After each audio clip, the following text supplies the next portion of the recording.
Бардыгы ыймандуу. Бирок акыйкатты айт деп, акыйкатты айтсаң чыдабай кетет. Кыпкызыл болуп эле, анда өзүң эле бейишке кире берчи. Мен барганда көрүп жатармын да деп эле ыймандаш үчүн ошол ыйманыңа даяр адам болсо, анан акыйкатты айтып, мен ыймандаша аласың да. Биздин ыйман көтөрүлүп төмөндөп турат. Ошону ыйманыбызды түзөп турушубуз керек, амалдарды түзөп турушубуз керек. Азыр бардыгы эле мусулман, бирок намаз окуган жок. Мусулман, бирок ораза деле кармаган жок. Не десең, мен ораза кармап ачып алып кайра күнөөкөр болбойн, жөн эле жүрөйүнчү деп атам деп элечи. Азыр күнөөкөр болуп жаткан менен иши жок. Намаз окугандар бир заматта таштап коет го. Намаз өтө чоң, өтө кыйын иш. Кимдерге? Алладан коркпогондорго. Күнөөнү көп кылган адам намаз окугусу келбей калат. Анан адамдар айтат, мен намаз окуп жүрүп таштап койдум. Сен ким экенсиң намазды таштап кое турган? Намаз сени таштап койду да. Сендей күнөөкөрдү жакындатпай койду. Жүрөгүнө ниет кылып, мен көбүрөөк сооп иштейм деген адамдарга кайсы амалдарды кылса көбүрөөк сооп топтой алат? Аллах Таала Куранда айтты го. Алланын рахматынан үмүт үзбөгүлө. Аракет кыла берсең, канга чыган чейин, денеңден жан чыгып кеткенге чейин. Адам баласын Аллах Таала ушунчалык башкача кылып жараткан адам баласы. Өтө тез өзгөрө тургандагы адам баласы, өтө тез бузула тургандагы адам баласы да.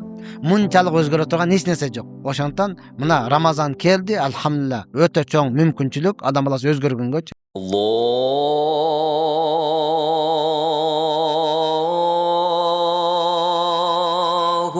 akbar, Allahu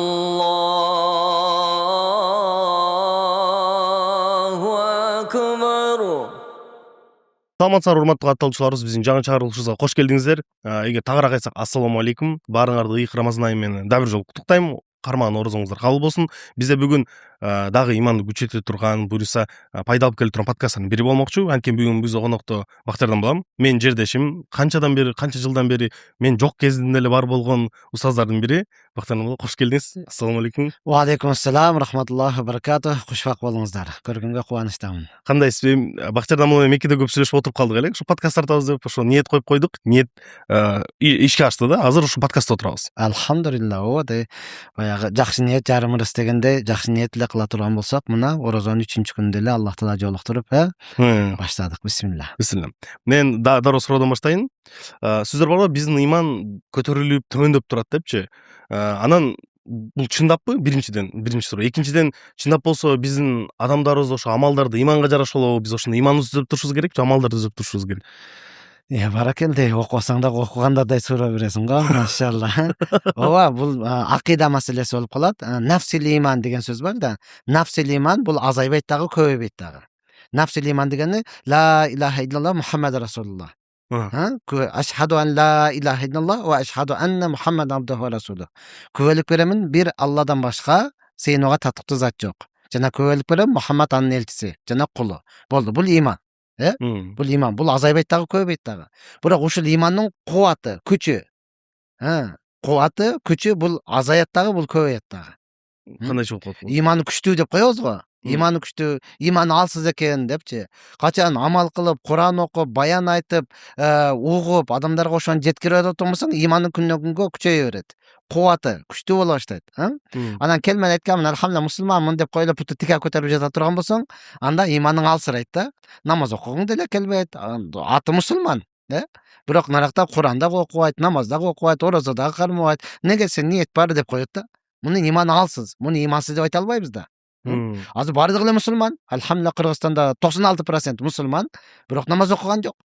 Мусулман, бирок ораза деле кармаган жок. Не десең, кармап деле көргөн эмесмин, корком деп коет да кайрачы. Мен ораза кармап ачып алып кайра күнөөкөр болбойн, жөн эле жүрөйүнчү деп атам деп элечи. Азыр күнөөкөр болуп жаткан менен иши жок. Просто мен корком дейт да. Иманы бар, аны имансыз экенсиң деп айта албайсың да.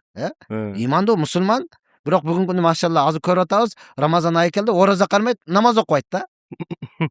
Неге сен үйдөгүлөр баарды кармады эле, анан жалгыз өзүм жөн эле жүрө бербейин деп, мен деле кармап койдум дейт. Бирок намаз окубайт. Ал имандуу, мусулман. Бирок иманы алсыз экендигин белгиси мына ошонун да. Ошондон бул акыйда маселесинде келгенде, нафсил иман деп коет, имандын өзү азайбайт дагы, көбөйбөйт дагы.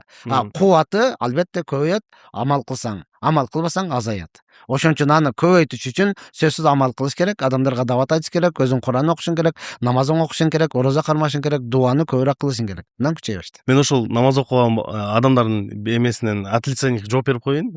Амалдар кылыш керек, ошону иман күчөйөт деп атпайсызбы? Бирок ошо амалдар кылганга иман жетишпейт деп балким. Жетет. Иман кетти да ол. Бир Алладан башка сыйынууга татыктуу зат жок дедиби? Демек жетти иманычы. Бирок анда неге мындай намазга тура болбойт? Неге мындай өзүн жеңе албайт. Алсыз да, алсыз. Алладан коркуу сезим, Аллахты толук тааный элек алчы. Аллах Таала Кур'ан-ы Каримде айтат: "Ва иннаха лакабиратун." Намаз боюнча айтып атат. Намаз өтө чоң, өтө кыйын иш. Илля алал хашиин. Кимдерге? Алладан коркпогондорго. Алладан корко турган болсо намаз өтө жеңил.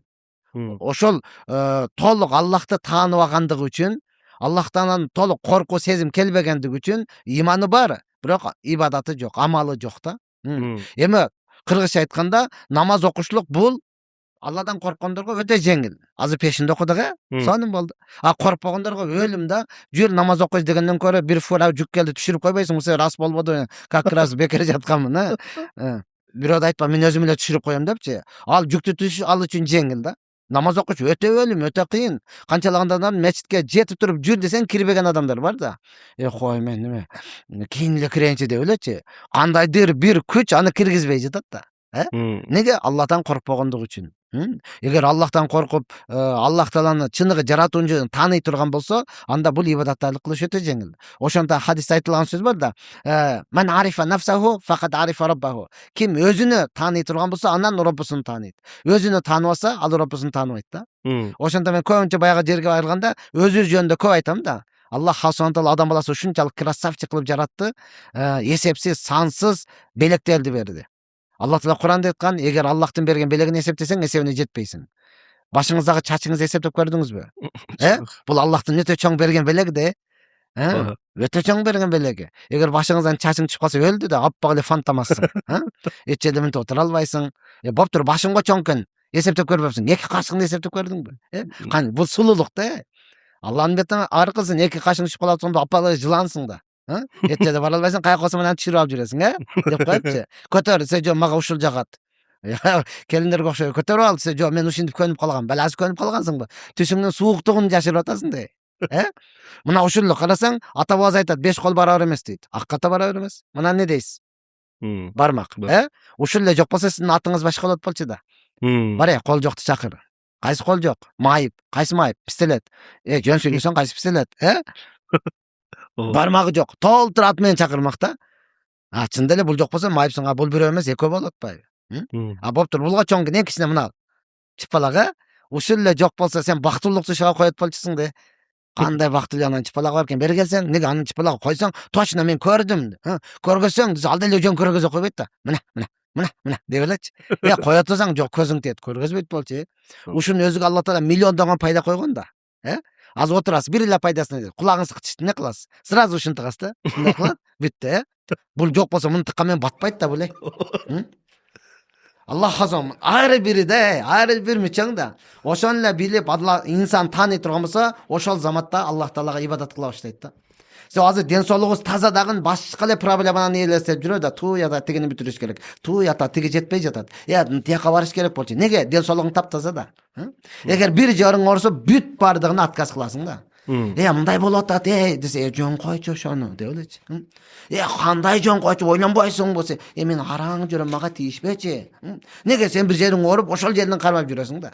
Ден соолугуңуз таптаза болгондугу үчүн анан өзүнчө эле кыйын болуп тигини бүтүрүш керек, тияка жетиш керек. Жок, мен бошой албаймын, бул иштерим көп деп элечи. Ошон үчүн адам баласы, караң, өзүңдү эле бир карап ала турган болсоң, болду, Аллах Субхана Тааланы тааныйсың, ошого ибадат кылганга даярсың да. Мындай сурат, анда намаз окугандар, намаз окуйт го, анча жылдан бери окуп турам, бир заматта таштап коет го. Анан ушу ишим болбойт, тиги болбойт, ушинтип жүрө берет. Алар да ошондо иман алсыздап кеткен үчүн ташталабы же? Сөзсүз иман алсыздап кеткендиги үчүн, же болбосо күнөөнү көп кылгандыгы үчүн. Күнөөнү көп кылгандыгы үчүн. Намаз бул күнөөдөн тосот да. Качан намаз өзүнүн ордунда, чыныгы намаз болсо. Аллах Кур'анда айткан, намаз ва инна салата танханил мункар вал фахша. Намаз бузукку жана кайтарылган нерседен тыят. Качан чыныгы намаз болсо да. Ошондой эле күнөө ибадаттан тыят да. Күнөөнү көп кылган адам намаз окугусу келбей калат. Анан адамдар айтат, мен намазды окуп жүрүп таштап койдум. Сен ким экенсиң намазды таштап кое турган? Намаз сени таштап койду да. Сендей күнөөкөдү жакындатпай койду. Сен эч ким эмессиң, намазды таштап койгон. Мен Кур'ан окуп жүрүп окубай койдум, таштап койдум. Жок, Кур'ан сени таштап койду. Эң өкүнүчтүүсү, барып келме таштап коюш коркунучу бар да. Сен өлгөндө айта албайсың да, мен келмени айтып жүрүп өлөйүн дегенде таштап койдум, айтпай эле өлүп калдым дей албайсың да. Паланчынын эшеги арам өлүп калыптыр дейт. Эшек ол өзү ансыз деле арам го. Арам өлүп калыптыр дейт да. Адамдын арам өлгөнү качан болот? Келмен айтпай өлгөн күнү да. Ошон үчүн пайгамбар саллаллаху алейхи ва саллям айтып атат: "Мен кана ахиру каламихи ла илаха иллаллах дахалал жанна." Кайсыл инсандын акыркы сөзү ла илаха иллаллах болсо, бейишке кирди деди да. Кирсе керек, үмүт кылабыз, жакшы адам болчу, жакшы ниет кылып кое бергиле деген жок. Бейишке кирди. Болду. Ошон үчүн акыры биринчи фарздыбыз дагы ушул, акыркы фарз дагы ушул да. Ошол көп айтыш керек аны. Намазды бекем кылыш керек. Мен намазды таштап койдум. Сен ким экенсиң? Сен күнөөкөрсүң, тооба кыл, кечирим сура. Демек анда логика салсак, намазды кайтадан баштап окуш үчүн же кайра эми биринчиден баштап окуш үчүн сен биринчи күнөөлөрдөн алыс болушуң керек. Анан эмне кылыш керек? Өзүңдү мажбурлап, кыйнап биринчи кадамга барсаң, дальше ал өзү эме кылып туруп кетет. Ошондойбу? Сөзсүз. Сен тооба кылышың керек. Кетирген катасың үчүн тооба кылың, кечирим сурашың керек. Атаң эле үйгө киргизбей кое турамын, сен эмне кыласың? Киргизсең жок, мен кеттим дей албайсың да. Туурабы? Үйдө бир тентек кыла бергендиктен акыры киргизбей эшикти жаап алды. Ыйлап кечирим сурайсың го, кечирип койчу ата болду, экинчи кайталабайм. Апа деп ортого бирөөдү коюп жатып, анан апаң ортого түшүп, бапта эми өзүдүн балага деп атырып, анан киргизген сыяктуу эле да. Ошондой тооба кылыш керек, кечирим сураш керек. Анан Аллах субхана таала мүмкүнчүлүк берсе өтө сонунда. Туугандар, бул сиздерге мындай кадимки знак болду. Намазды башташ керек уже. Рамазан айында баштаганда кайсыл айда баштайт? Өзү мындай суроо, неге Рамазан айында намаз тургузуп кетиш жеңил болот? Мисалы үчүн, мен тааныштарым, досторум, мен дагы өзүм Рамазан айында намаз окуп баштагам да. Неге Рамазан айында жеңилирээк? Рамазан айында жеңил болгондо пайгамбар саллаллаху алейхи ва саллям айтты, Рамазан айы келген учурда бейбаш шайтандар кишенделет деди да. Шайтандын азыр генералдары кишенде турат да, байланып турат да, мурдагыдай азгыра албайт, мурдагыдай васваса кыла албайт. Ошон үчүн караса эч ким жок. Эми бомбуш шайтандар алар бутун алмаштырып жатса керек бул жердечи. Эми ошол деле келип азырып кетсе өлгөн экенсиң анда.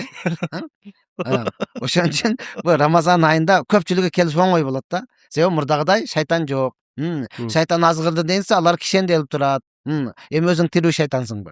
Кандайсың анда? Ошон үчүн намазга келиш, ибадатка келиш оңоюраак болот да. Караса эле баары машалла тарабага кетип баратат. Мен деле барайынчы жатканда эмне? Досторуң деле отуруп эле бардыгы эле ооз ачып алып эле кеттик. Эмнеге катын болуп атат деп кетти. Өзү жалгыз отурганда эмне? Мен деле барсам болот, жүр, дарат алдырат, болду, кирип кетти.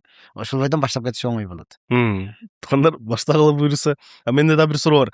Ыйман менен жүрөк бул бир нерсеби? Анткени хадис бар го, денеңде бир 100 метр бар, ал таза болсо бүт денең таза болот, ал эгер болсо өзүң бүт денең болот депчи. Бул жүрөк менен ыйман салыштырса болобу же салыштырса? Жок, салыштырганга болбойт. Жүрөк бардыгы деле бар жүрөк бардыгы деле бар. Бирок бардыгында ыйман жок да. Жүрөк менен ыйман ал эки башка нерсе. Жүрөк болгондо менен урман тутулган, албетте ошол жүрөк ал пайгамбар саллаллаху алейхи ва саллям айткан нерсе, кимдин жегени таза болсо, ичкени, кийген кийими адал боло турган болсо, анан жүрөк таза болот да.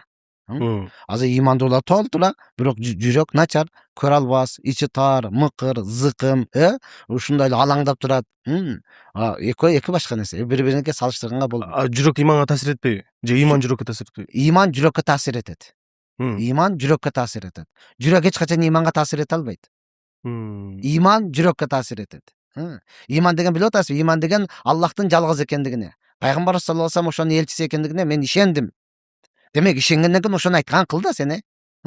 Болду, ишенем деп коюп эле урган менен кете бербей, мага ишенет деп коюп эле кыянат кыла бербей, болду, ишендиңби, ошону айтканды кыл деген сөз да. Себеби ыйман дегени тил менен айтып, жүрөк менен тастыктоо да анычы. Тил менен айттың, ооба. Тил менен айтып койдум, кутулдумбу, эптеп боозумду айтып кой. Жок, урматтуу тууган, бул ыймандык ушундай, тил менен айткандан кийин жүрөк ошону тастыкташ керек. Анык, дал ошондой, ошону айтканды кыл деп ынангандан кийин, эми анын айтканын кылыш жеңилирээк болот да. Өтө жеңил. Эмнеге киркиле жүрөгүбүз тастыктабай калат? Мисалы үчүн бизде эле канча деген Аллах субхана тааладын айткан убадалар бар да. Мисалы үчүн кедей болсо үйлөнгүлө, силерди байтам дейт. Бирок жаштардан барып сурасаң, неге үйлөнбөй атасың, сен бут катышың керек дейт. Баягы эле сөз да. Чоң ажеге айтмакчы, сагы турбай калат. Бул мындай, ооба сөз менен ишенип атат, ал деле айтат, ооба билем дейт, бирок жүрөгү менен ишенбейт да. Ал баягы жөнөкөй эле нерсе. Азыр рингке чыга турган болсо, 100 миң утат, бирок анан жыгыта албай ошол нерсе бар да. Билем, $100,000 коюлду, бирок аны жыгытыш үчүн, аны уруш үчүн, нокаут кетиш үчүн канча даярдык болуш керек да, өзүң машыгышың керек да. $100,000 сага керек, анага чык, бүрүсөң жыгылат. Жок. кайра өзү жыгылып калышы мүмкүн да. Мына ошондой эле урматтуу тууган. Ал билем деген менен ошого даярдык жок да бул жакта. Ага даярданыш керек, амал кылыш керек, көп мээнет кылыш керек, адамдарга көп нерсени айтыш керек. Өзүң даяр болгондон кийин анан ошол нерсе келет. Ага чейин жок урматтуу тууган. Ооба ишенем десе эле тап этип эле келип кала турган нерсе эмес. Азыр бирөө анага ишенди, мен сага 100 000 берип тур. Мен сага ишенем, экөөбүз доспуз десе эле, ошол адамга 100 000 бере албайсың да. Болду, манекей сага ишенем деп элечи. Урган менен киде айтып кетиши мүмкүн. Вот тил менен эле айтып атат. Жүрөк тастыктабай атат да анын чынчыл экендигине, анын ошол аманатка бекем экендигине жүрөктүн тастыктабай атат. Тил менен эле айтып коюп атат. Бирок жүрөк башка нерсени сүйлөп атат да. Иман дагы ошондой эле. Тил менен ооба Кудай бар, ишенем деген менен орустар деле айтат да, сен один бог деп элечи. Баары бир Кудай бар деп эле атат, бирок билген кылып кетип атат. Неге? Жүрөк толук тастык эле. Сиз жана айтып атпайсызбы, баарыбыз эле ошо мусулманбыз, бирок жүрөктү мындай бирөөнү көрө албастык, көп нерсе палең мусулмандын ичинде деле бар депчи. Анткени мурун деле мисалы үчүн кичине кезимде мусулман десе эле аябай идеалдуу деп ойлойсуң го, сакал кое алса, ох периште деп, анан бир сөккөнүн уккандан кийин ой кечирип кой деп өзүң ичиңде жаман болосуң го. Ооба. Негизи бул жалпы эле проблема ушундай эле болуш керекпи, же биздин коомубуз бузулуп барып атабы? Азыр имандуубуз, бирок акыйкатты айтса бирөөбүз дагы чыдабайбыз да. Бардыгы имандуу. Бирок акыйкатты айт дет, акыйкатты айтсаң чыдабай кетет, кыпкызыл болуп эле, анда өзүң эле бейишке кире берчи, мен барганда көрүп жатармын да деп элечи, сүйлөнө берет. Мен көп жерде айтам да. Чындап эле имандаш үчүн ошол иманыңа даяр адам болсо, анан акыйкатты айтып, ал менен имандаша аласың да. Ал акыйкатка чыдабай атат да. Караң, пайгамбардын достору, сахабалар бузулуп жеткен чекке биз оңолуп эми жетип атабыз. Кандайча? Пайгамбардын достору ушунчалык бузулган эле, пайгамбарыбыз келиштен алдын. Мекке эли ушунчалык бузулган, кыздарыны тирүүлөй көмүп калган. Кыздарыны, эркектерин эмес, кызды болду десе ушунчалык кыжалат болуп, аны өлтүрүп келмейинче ал тынчтык тапкан эмес. Бирок аялдары ыйлаган бойдон кала берген да. Колунан эч нерсе келбей, алсыз байкуш не кылайын анан деп, эне байкуш ыйлаган бойдон кала берген да. Бүгүнкү күнүн азыр биздин коомдо кызыбы, уулу айырмасы жок, унчукпай баары эле бойдон алдырып келип атат. Кеңири эле отурабыз. Кандай болду? Жакшы, өзү жакшы болот, жакшы болсо дагы төрө болот да деп коюп элечи. Ал маршруткада ойлонбой сүйлөп кетип атат. Каяктан келесиз? Кызым бойдон алдырды эле, ошону көрүп келатам. Кызың өзү жакшы болот, жакшы. Буюрса дагы төрө болот да деп элечи. Кыжалат болгон жок. Баланы неге өлтүрдү? Неге аны бойдон алдырдыңар деген эч ким жок да. Ол уул болчу го. Балким келечекте ошол кыргыздын желегини көтөрө турган, кыргызды дүйнө жүзүгө тааныта турган, балким ошол чыган жигит болуш керек эле го. Аны эч ким ойлогон жок. Алдырды, болду. Эркеги деле кенен эле турат, акчасын берип коюп эле, өлтүрүп келсең макул дегендей элечи. Вот мындай нерселер өтө көп урматтуу турган. Азыр биз эч бир мактана албайбыз, укмуш болуп кеттик депчи. Ana shunday. Буга эмне кылыш керек? Кайгырыш керекпи же? Сөзсүз де, сен баланы алдырганга, баланы өлтүргөнгө эмне үчүн кайгыра башың керек? Буга го кайгырасың. Эми ушу абалыбызга кайгырыш керекпи? Сөзсүз да, акыбалыбызга кайгырышыбыз керек. Ошон үчүн көбүрөөк мээнет кылып, калган адамдарды акыйкатка чакырыш керек. Акыйкатка чакырыш керек. Азыр бекерчи, жумуш жок. Жумуш толтура урматтаган, просто кылбай атпайсыңбы? Биз жумуш дегенде эле ошол кылган ишиңдин айлыгын берсе, анан ошону жумуш деп калдык да. Жок урматтаган. Бекер иште бекер жашайсың деген сөз бар да. Бекер иште, бекер жашайсың. Кыргыздар жүрөбү? Бекер жатканча бекер иштеги дегенчи. Бул өтө чоң жумуш булчу. Адамдарга агартуу ишин жүргүзүп, адамдарды акыйкатка чакыруу, мындан өткөн жумуш жок да. Эгер мындан өткөн жумуш болсо, Аллах Таала пайгамбарларга бермек. Пайгамбарларга ушуну берип атабы? Демек мындан өткөн жумуш барбы? Адамдарды жакшылыкка чакырып, жамааттан кайтарыш, ар бир адамды ибадатка чакырыш, акыйкатты айтышлык, бул деген өтө чоң жумуш да бул. Мына бүгүн жумуш деп калдык. Кол бошосо, сезон бүссө, орозо келсе, майли барса барып келейин. 3 күнгө чыгып келдим. Кандай экенсе, бир табат экинчи даватка окшобойт экен деп адат эле болуп калды да. Биздин заман мусулмандарына тиешелүү суроо. Пайгамбарыбыздын 2 хадиси бар. Бирисинде айтат, кыяматка жакын мусулмандар алсыз болот, ыйманы алсырайт дейт. Экинчи хадисте айтат, менин ушундай үмөтүм келет, силерге караганда мен мужизаларым көрбөсө дагы ушунчалык мага сүйкүмдүү болот, мен жакшы көрөм ал бир туугандарымды дейт да. Кайсынысына мындай биз көбүрөөк жакынбыз десек болот? Экөөгө тең жакынбыз. Экөөгө тең. Пайгамбар саллаллаху алейхи айтты, ал чындык. Аны акылга салып, аны мындай деген болсо керек деп өзүңчө эле помоюңду бекарлаштыра албайсың да. Экөөгө тең жакынбыз. Анан албетте сүйүүнү менен коркуу, имандын белгиси да бул. Сүйүү, коркуу менен үмүт экөө бирдей жүрүш керек да. Коркуу менен үмүт. Коркушубуз керек, ошол ыйманы алсыздардан мен болуп калбайын.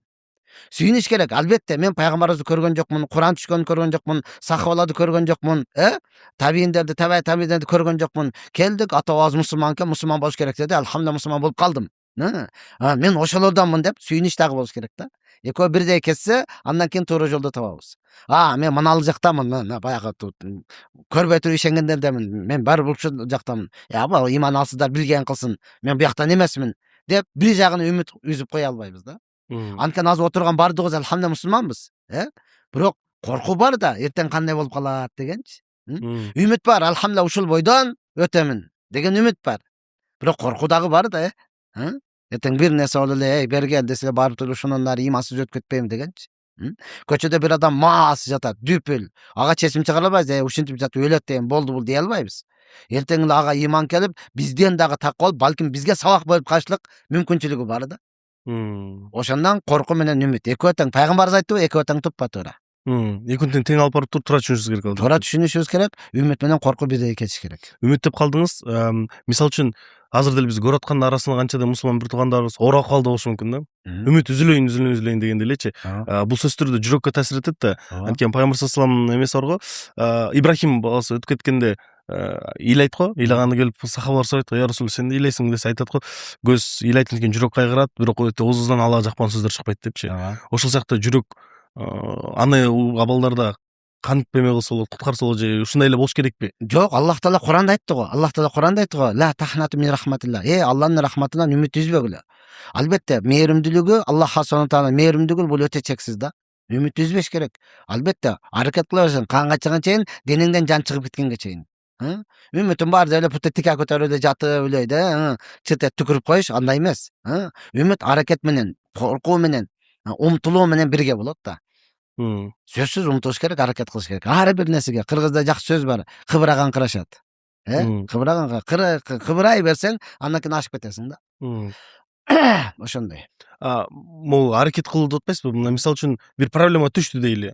Адам баласына түшкөндөн кийин ал амал кылганда бул көбүрөөк ибадат кылып, намаз кылып, дуа сураган ушул кыймыл аракетти чечүүгө же ошол проблеманы дүйнө жагынан чечкенгеби? Кайсысы туурараак? Мүмкүн болушунча келген оор жумуштун баардыгына Аллах Таала аркылуу чече турган болсоң, жүрөгүң дагы тынчтык табат, ал дагы чечилет. Өзүңө окшогон инсан аркылуу чече турган болсоң, чечилиши мүмкүн, бирок жүрөгүң тынчтык таппайт да. Айырма ушул жерде. Ошондон Аллах Таала Куран-ы Каримде айтып атат, Аллахты эстөөдө жүрөккө тынчтык келет. Бактылуулук деп эмнени айтабыз? Жүрөктүн тынчтыгы да. Бактылуулук үйүңдөн заңгыраганды, машинаңдын жаңысы, кийимдин кычыраганы эмес. Бактылуулук жүрөктүн тынчтыгы. Барбы, жокпу, жүрөгүң тынч боло турган болсо, бактылуулук ушуну айтабыз. Бар болсо 5, жок болсо 15, ошондо пайда болот да. Азыр Кудайга шүгүр, ата бабабыз кийбеген кийимди кийип атабыз, жебеген тамак ашты жеп атабыз, минбеген унааларды минип атабыз, көрбөгөн телефондорду колдонуп атабыз, жашабаган үйлөрдө жашап атабыз. Бирок дагы деле тынчтык жок да. Неге урматтаган? Жүрөктө ыймандын алсыздыгы. Аллах Тааланы эстөө, Алланы зикир кылуу өтө төмөн болгондугу үчүн. Аллах Куранда айтты, мени эстесең, Аллахка кайрылатын болсоң, жүрөгүң тынч болот, проблемаң дагы чечилет. Сахабалар да ошол учурда айтып калып дейт го, алар дайыма сурап жүрчү экен, Алланын жардамы качан келет депчи. Кадаш придет помощь Аллаха деп. Дайыма сурап, демек алар деле ошол оор акыбалда болгон, бирок Аллахтан эле сураган, Аллахтан сураган. Алардын абалы ал кырдаал өтө, аны азыркы заманга такыр салыштырганга болбойт да. Такыр салыштырганга болот. Аллах Таала Куран-ы Каримде ошон үчүн айтып атат да, мен ар бир кафыр, ислам диниге келбегендердин кийген кийимиге чейин, калабаса ич кийимиге чейин алтын күмүш кылып бергенге даярмын. Бирок ыймандуулар динден чыгып кетти берсин деп бербейм дейт да. Вот дүйнөнү Аллах субхана таала кафырларга ар бир ичкен мунасыга чейин, алтын күмүш такканага чейин заркат бергим келет дейт. Бирок мына ыймандуулар динден чыгып кетет. Онун көрө динсизде жашаган жакшы турбайт. Тигин минген машинасын кара, жашаган үйүнү кара, саатын кара, алтыны. Мен дагы деле ушинтип жүрөм, катык нан жеп. Андан көрө жөн эле жашайын деп ал жака өтүп кетет. Сахабалардын кырдаалы ушундай болгон да, өтө оор болгон. Өтө оор. Бирок ошондой болсо дагы өзүдө жок, бирөө келип калды, ошону конок кылып атат да. Бирөөнү конок кылып атат. Өзүнө жок. Болсо дагы эмне кылып атат? Ла ясалуна илхафа. Алардын сыфаты ушундай эле, Өзүндө жок, ушунчалык мажбур, ошондо дагы жалынып жалбап инсандан сурабайт эле да. Эй, стаканың кружкаң барбы? Жок эле. Макул. Неге? Эми керек болуп калды эле да. Бар экен го, берип турчу, айланып кетейин, суранам, мен сенден башка эч ким кыла жок. Акыркы вариант деп эле отуруп алган эмес да. Тил үстүдөн барбы? Бар. Машина берип тур. Бере алам, бере алам. Жокпу? Жок. Болду. Неге десе эле арманды төгүп баштаган эмес да. Ичим оор, анан путум оор, анан өнтөйдө, анан мынтөйдө, анан кече кызым антип деп эле улантып кеткен эмес да. Ошондой азыр бизде сөз болуп калды го, досуңдун кандай экенин билгиң келсе, биринчи акча сура дейт го. Тууганыңдын ден соолугу кандай абалда экенин билгиң келсе, акча сурасаң, анан пони айтып берет. Жөнөкөй, кандай ден соолук жакшыбы, се жакшы деп эле коет да. 5000 берип турчу десең, анан баштайт. Өзүм кече врачка барып, анан мындай кылып азыр 15000 кетет экен, анан алыс тапшырышка мынча кетет экен, анан дарылар мындай деди, ону барсам, ананчаны жазып берди, 55000 керек экен дейт. Секин жылый бересиң да. Сиз карыз деп каласыз, карыз жөнүндө окуяңыз барго? Ошону айтып бербейсизби? Не дегенде? Меккеде айтып бердиз эле го, карыз сурай берген бир байбайке жөнүндө. Эсимде жок. Бактияр, мен айтып берейин да. Бир нерсе түзөп кетесиз. Бактиярдан мына Меккеде жүрсөк бир окуя айтып берип атат да. Айтат, бир бай киши бар дейт. Баарыңыз эле билебиз, Бишкектен, атын айтпайбыз, эми сөздөр. Болду, эстедим. Эстедим.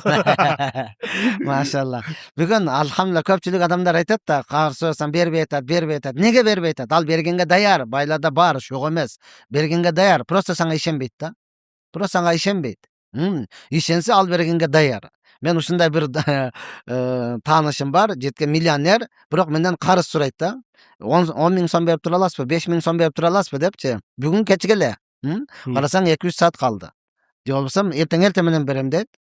Макул, бересиң. Биздин акча чөнтөктө жүрө берип таанымал го. 5.000 сом бир айдан бери жүрөт да, майдаласаң иштелип кетет деп эле жүрөт го.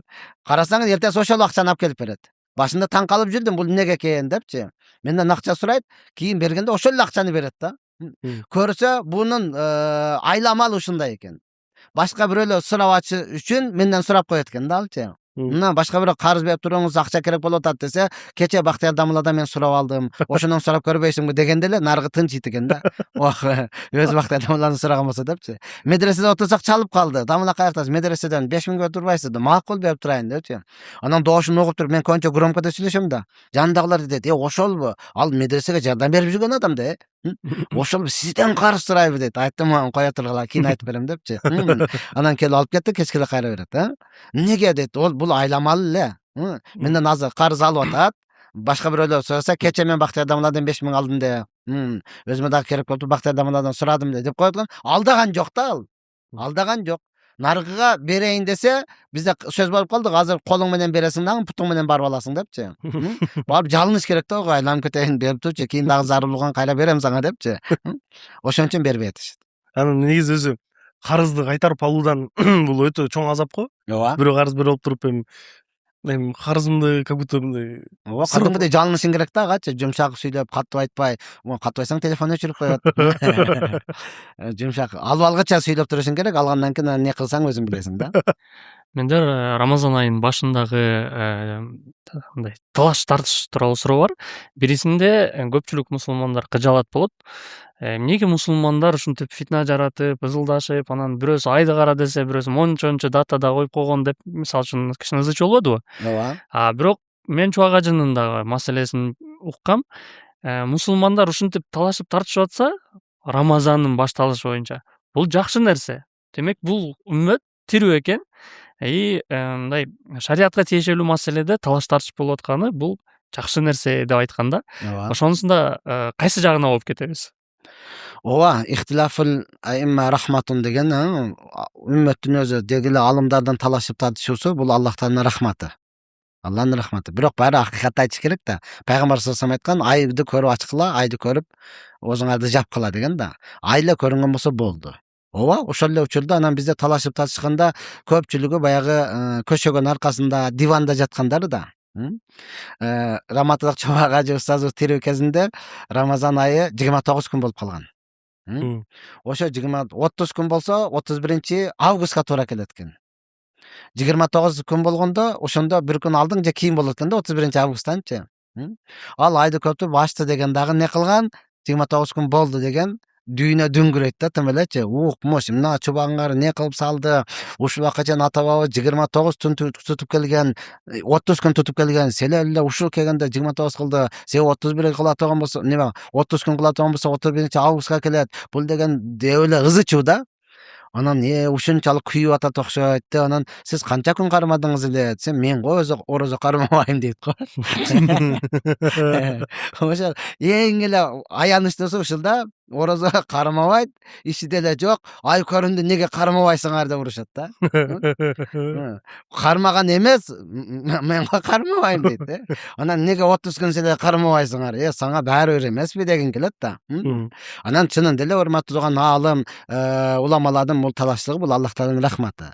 Анан жөнөкөй адам, карапайым адамдар баш ийиш керек, сөзсүз ошол. Бирок акыйкат баары айды каякта эле көргөн болсо, ай көрүлдү деп кабар бериле турган болсо, аны кармай бериш керек. Бүгүнкү күнү бардык аспаптары даяр да, телефондон, WhatsApp'тан дүйнө жүзү менен байлансаң болот, айды көрдүк, бисмилла дей турган болсо, ушул кармап кете бериш керек өзү. Өзү негизи дагы сонун маселени баштап берип кетипсизби?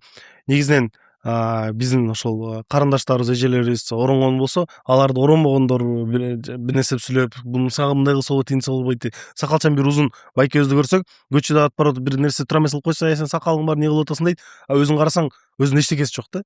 Бул маселе бул мусулмандарга берилген сынообу же адамдардын түшүнбөстүгү, буну кантип кабыл алса болот? Бул мусулмандарга берилген сыноо. Бул мусулмандарга берилген сыноо. Сыноо дагы болуш керек да. Түз эле бейишке эле кирип кете албайсың да.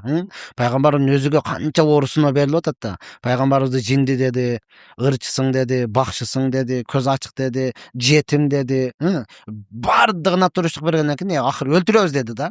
Башка эч бир сөзгө таасирленбей койду. Өлтүрөбүз деди. Пайгамбарыбыз намазга башын койгондо, саждада турганда тазаланбаган төөнүн ичек жабагын алып келип таштады. Бизге андай болду элек да. Андай болсо сразу динден чыгып кетесиң го. Болду, мен бүгүнкү күнү окубайм депчи. Эми жеңил сыноодо деле көтөрө албай атабыз да. Вообще эле назик болуп калдык да, чынындачы эле. Бул сыноо урматтуу турган. Анан билиш керек, шарият ушунчалык ак, тазалыгын чеги жок да. Башка нерсе ушунчалык каралыгын чеги жок. Ошондон аппак нерсеге кичине эле бир даг жугуп калса көрүнө берет да, алчы. Ага сүйүнүш керек. Алхамдулилlah, ошол карасы көрүнүп калыптыр, макул, мен оңолоюн деп кайра сүйүнүш керек да. Мен ушундай деди деп кайта беришлик жок, болбойт. Имандын алсыздыгы. Мусулмандардын жана кайра эле темасына уланып кетсек, керки мусулмандар бири-бирине байкасаңыз, мындай доверие деген нерсе жок да, ишенүү деген. Мисалы үчүн, азыр мусулман болуп 5 намаз окуйт, бири-бирин билет, имандашып жүрөт, досуп жүрөт, бирок бири-бирине бир маселе, оор маселе келгенде келип бирин карап туруп, ага ишенбей коет. Бир хадис бар го, Пайгамбар жубайын бири тойго барат мусулмандаргачы. Тойго барып келсе, той кандай өттү десе, жакшы өттү. Этин жедиңби десе, жок, этин жеген жокмун. Неге десе, ал жаңы келген мусулмандар анын эти адал эмесми, билбейм десе, Пайгамбар айтты эле, алга эч качан күмөн кармабагыла, мусулман үйүнө баратсыңар депчи. Азыр ошол күмөн кармоо бардык адамдарга тиешелүү болуп калды да. Мусулман эмес адамдарды көрүп, мусулмандарга да ошондой мамиле кылып калдык. Бул өзү тоже көйгөйбү? Буга да мындай көңүл буруш керекпи? Сөзсүз көңүл буруш керек. Көңүл буруш керек. Азыр себеби бизде аты эле калды дагы сыфаты жок болуп калды да. Кайдыгер мамиле болуп калды да, көбүнчөчү. Кайдыгер мамиле болуп калды. Ошондон чындап эле мусулман экен деп ишенип туруп канча эшектин самсасын жебедикпи? Ошондон кийин албетте эшек жаратат бул нерсе. Өзүңө гана этият болушуң керек да. Өзүңө гана. Бирок андагы этияттык жол менен. Этияттык жол менен. Негизи өзү жашоодо баардыгыбыз бөлүнүп жашайбыз өзүчү. Каалайсыңбы, каалабайсыңбы, баары бөлүнүп жашайбыз да. Бирок ошо бөлүнүү этияттыгы менен да. Азыр баардыгынан бөлүнүп мен келдим да, туурабы? Дамлар баардыгын чакырган жоксуз, бөлүп өз-өзүнчө чакырып атасыз да. Бул этияттык. Неге? Бир учурда болсо болбойт. Конокко деле чакырганда биринчи досторуңду, анан көчөдөгүлөрдү, кошуналарды, ошондойго бөлүнүп, бул этияттык менен эле. Тамак жегенде да мына ушундай этияттык. Ар бир жерге барган эле, мунаның адалбы? Булчу деп эле ар бирин айта берип, атайын өзү шектене турган нерсе бар. Шек, этте көбүнчө шек да, этке келгендечи. Качан ошол тирүү жандыкты, кою, эчки, жей турган жандыкты бисмиллах, Аллаху акбар деп соймойнча бул шектүү боло берет. Ал эми калган нерселерде шек жок. Конфет, печенье, нан дегендердечи. Качанда ошого чочконун майы же арак кошулганды билсең, анда шектенсең болот да. Ого чейин калган нерсени унчукпай ура бериш керек. Эрежелери бардыгы бар. Мен өзүм мындай глобалдуураак проблема айтып атам. Мисалы үчүн жакында Баттингге барып келдим да. Баттингге барганда туугандарым арасында мындай жашоосу башкача го негизи. Байкемдин үйүнө кирсем, эшик дарбазасы ачык да. Дарбазасы ачык, ичинде үйүнүн эшиги ачык. Анан канча түн саат 3тө келсең да баары ачык да. Баары уктап атат ичинде. Бирөөсү кайтарып турган жок, ити жок, камерасы жок. Кирип, кошуналышып кирип эле жүрөсүң. кайсы тууганың барбасаң ушинтип эле жүрө бересиң да. Эшиктер ачык. Туугандардын бири-бирине болгон, точнее туугандардын соседтердин ошол жашагандар бири-бирине болгон ушундай эмеси да, ишеничи. Мисалы үчүн биз азыр үйгө барсак, биздин үйүбүздө камера бар. Камера тышкары бийик дарбазаларыбыз бар. Бийик дарбазанын ичинде үйүбүздүн ичи култанган. Култанганга макул аз келгенсип айнектерибизге жана темир эмелерди илип коебуз да. Илип койгондон кийин үйдүн ичине да камера коюп коебуз да. Чтоб на всякий случай анын баардыгын өтсө, үйдөн да көрүп калалы деп. Бул туура эле нерсеби? Биз азыр заман кооптуу болуп барып атат деп ушундай шарттар кылганбы же биз слишком эме болуп кеттикпи? Ушул адамдарга ишенбей ушундай коркуп баштадык. Жок, туура эле нерсе. Ар бир чөйрөнүн, ар бир жердин өзүнүн чөйрөсү бар да. Айылга бул жерде салыштырганга такыр болбойт. Айылда бизде жакшы сөз барго, ууру алыстан келбейт дегенчи. Уурусу ошол эле болот да. Ал жерде мисалы бир айылда баардыгы бири-бириге ишенет, бул ачык-чачык эле, кенен эле. Азыр шаарда деген көп тармактуу эл да. Көп тармактуу, кимисиге ишенесиң? Кыргызда жакшы сөз бар, өзүңө бекем бол, кошунаңды ууру тутпа дегенчи. Шаарда жашаганда өзүңө бекем болушуң керек, кошунаны ууру тутпаш керек. Алыстан келбейт, ушу кошуна эле уруп кетти дебей, ошон үчүн жабып баардыгына. Пайгамбар саллаллаху алейхи вассалам айтканда, төбөңдү байлап туруп анан Аллахка табакел кыл депчи. Төбөң канасы коюп койдум, Аллахка табакел. Азыр машинаны деле токтоткондо, атайын өзүң токтото турган ордуга коюп туруп, анан табакел кылабыз да. Жолун байга коюп эле табакел кылсаң көтөрүп кетет. Мына ошондой эле. Шаарда жашаганда өзүнүн тартыбы бар. Албетте бул шариатка ылайыктуу эле нерсе. Себеби айылдарда ол сиз айткандай мечит, үйлөр ачык эле, кенен жатасың, келип, тура элексиңби деп кошунан келип ойготуп, тургузуп, жата берет экенсиң да деп элечи. Шаарда андай эмес. Шаарда андай эмес, урматтуу тууган. Шаардын өзүнүн тартиби бар, себеби бул жерде көп тармактуу эл. Ар кошкон эл. Бул жерде этияттыкты сөзсүз кармашың керек. Бунун шариатка деги эле иманга эч кандай каршылыгы жок. Бизде акыркы учурларда мусулмандарда үлгү тутуу маселеси пайгамбарды эмес, мисалы жылдыздарды үлгү тутуп калышты.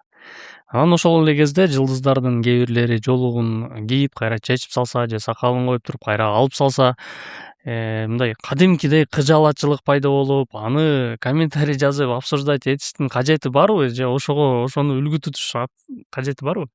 Жок, ол машалла. Үлгү албетте негизден динге калганда пайгамбар саллаллаху алейхи вассалам анын достору да, сахабалары да.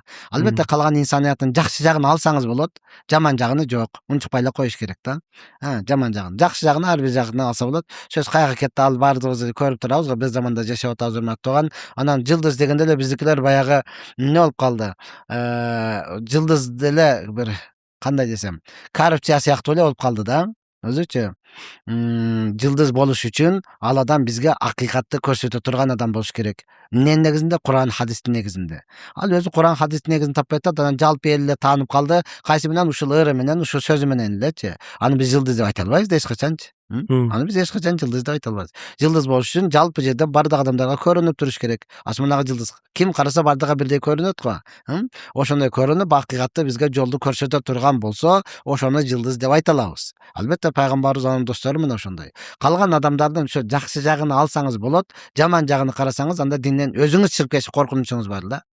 Динден чыгып кетиш коркунучу бар. Мен көбүнчө айтам да, мисалы, молдоң ушул болсо, урдум молдоңду. Молдону урганга сенин эмне акың бар? Ажың ушул болсо, урдум ажыңды. Ол ажыга барып келди. Туурабы? Чубак ажы устазыбыз раматулла айтат эле, эшекти Кабага барып 70 жолу айландырып келсең деле, ат болуп калбайт, эшек бойдон калат депчи. Эми бир эле барып келген адамда бул ажы болду. Астагфирулла, ажың келип алып мындай кылды го. Ажың ушул болсо, урдум ажыңды. Ажыңды ура турган сен кимсиң? Ошон үчүн урматтуу тууган, алардын жакшы жагын карасаңыз, алдыга жылып кете бересиз. Жаман жагын карасаңыз, динден чыгып кетиштик коркунучуңуз бар да. Мен кайра жүрөк маселесине кайтып келгим келип атат. Биз азыр сүйлөшүп туруп волна башкача калып кетип калбадыбы? Бирок асылында чоң жүрөк эмес беле? Эстетип коеюн. Мен кээ бир адамдар айтат го, бул суроону сизге бергем Меккеде болгондо.